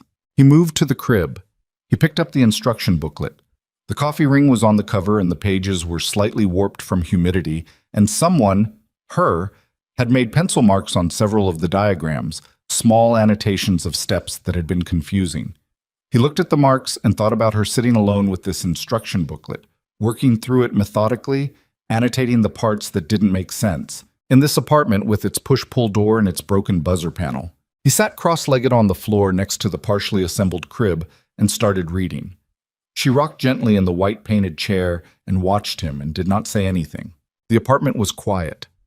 Through the window, the city did what it always did, which was keep moving regardless of what happened inside any given room. And inside this room, a woman rocked in a chair she had painted herself, and a man sat on the floor reading instructions for a crib. And it was ordinary in the way that things were ordinary when they had cost enough to finally become real. He stayed 3 days. He slept on the couch the first night and the second. And on the 3rd morning, she came out of the bedroom and found him already up, coffee made, the crib fully assembled in the corner with all its hardware correctly installed, and a small stuffed animal. He had gone out early, apparently, while she was sleeping, sitting in the center of it. She stood in the kitchen doorway and looked at the crib and then at him, standing at the counter with a coffee cup, watching her. "Where did you get that?" she said, meaning the stuffed animal. "The pharmacy on the corner," he said. "They had a small selection. It was either that or a duck." "It's a rabbit." "Yes." She looked at the rabbit in the assembled crib. She pressed her lips together. She was not going to cry over a drugstore rabbit in an assembled crib. She was a practical woman who had spent 7 months managing alone, and she did not cry. She crossed the room and stood beside the crib and looked down at it. At the rabbit. At the assembled hardware that she had failed twice to make work. "Thank you," she said. "You're welcome." She touched the side of the crib, ran her fingers along the rail. Their daughter would sleep here, in this small apartment on Crestline, in this room that used to be a living room before she'd rearranged everything to make space, with the city outside the window and the push-pull door 4 flights below. "Jihuan," she said. "Yes." She turned and looked at him. He was still at the counter, giving her the distance she hadn't asked for, but that he had learned over these weeks was the thing she needed, the space to arrive at things on her own rather than being brought to them. "I don't want to do this alone anymore," she said. She said it plainly, without architecture around it, the way she said things when she had decided that the cost of plainness was less than the cost of anything else. "I'm not saying everything is resolved. I know it isn't. I know there's a Thursday with Wu and 2 weeks of legal work and a structural dismantling that's going to take months, and I know that we have to figure out what we are in the middle of all of that." She stopped. "But I don't want to be the woman in this apartment alone at 2 in the morning, deciding whether the parked cars outside are ordinary cars." He set down his coffee cup. He crossed the room. He came to where she was standing beside the assembled crib, and he stood in front of her and she looked up at him with no wall left, just her face and what was in it, which was exhaustion and love, and the specific, undisguised expression of a woman who has decided she is done spending energy on distance that was never actually keeping her safe. He put both hands on her face, his thumbs along her cheekbones, holding her face lightly, the way a person held something that mattered. "I'm here," he said. "I'm not going anywhere." She put her hands over his, both of them warm and specific against the backs of his hands. "I know," she said. They stood like that for a moment. Just the standing, just the contact, in the small apartment on Crestline with the assembled crib between them and the city outside doing its relentless morning work. The following weeks had their own weight. Wu's Thursday was exactly what he had described. A full day, a significant amount, decisions that cost. Ji Huan sat in Wu's office and went through the architecture of 11 years piece by piece and made choices that were irreversible, and he made them without flinching, which did not mean they were painless. They were not painless. Some of them felt like removing a load-bearing wall. The knowledge that the structure would hold, but that it would look fundamentally different, and that there was no returning to the previous configuration. He told Nia about the Thursday when he came back. She listened at the kitchen table with her hands around her tea, and she asked the question she needed answered, and she did not pretend the cost was smaller than it was. "Are you okay?" she said when he had finished. He thought about it honestly. "I will be," he said. She looked at him. "That's the right answer," she said. Celine's documentation was completed at the end of the second week. Wu called on a Wednesday morning to confirm it was done. The connection severed, the records amended, the paper that Celine had requested placed in order and delivered. Ji Huan received the confirmation and sat with it for a moment. He thought about the warehouse and the two chairs and the specific quality of Celine's expression when she had said that Nia loved him. He thought about 8 years and 2 years and the calculation that had produced all of it, and he filed it in the category of things that were done. He told Nia, "It's finished," he said. She looked at him across the kitchen table. She had been home for 2 weeks now. The apartment was hers again, fully, and without the knowledge of devices or monitoring. The calendar on the wall, just a calendar. The notebook, just a notebook. She had gone back to the prenatal appointments. She had cooked badly and refused his attempts to improve the situation, and then eventually accepted one suggestion per meal as a compromise. She had let him stay, not on the couch anymore. That had lasted until the 4th night, when she had come out of the bedroom at 2 in the morning and found him awake. And she had sat at the other end of the couch, and they had talked until 4, and then she had fallen asleep there, and he had gotten a blanket from the closet and put it over her. And in the morning she had said without preamble, "You can sleep in the bed. It's a reasonable-sized bed, and you're sleeping badly on the couch, and I don't have the patience for unnecessary suffering." He had slept in the bed, on his side, with the particular deliberate awareness of someone who understood the significance of the arrangement, and she had slept on hers, and in the morning she had made tea and not said anything about it, which meant it would continue. "Finished," she said. She said the word like she was testing its weight. "What does that feel like?" "Strange," he said honestly. "Lighter. Strange." She nodded. She turned her teacup slowly in her hands. "I've been thinking about something," she said. "Tell me." "When she's born," she said. "The name." He was very still. "I haven't decided," she said. "I want to decide together, if that's—" She looked up at him. "If that's something you want?" "Yes," he said. It came out without any hesitation or management, just the word, just the yes, simple and complete. She almost smiled. The almost smile that had been appearing more frequently over the past 2 weeks, getting fractionally closer to becoming a full one each time. "Okay," she said. "Then we'll decide together." The morning she kicked for the first time with him present, not in the hospital, not in a moment of crisis, just an ordinary morning in the apartment, was a Saturday in the 5th week. They were at the window.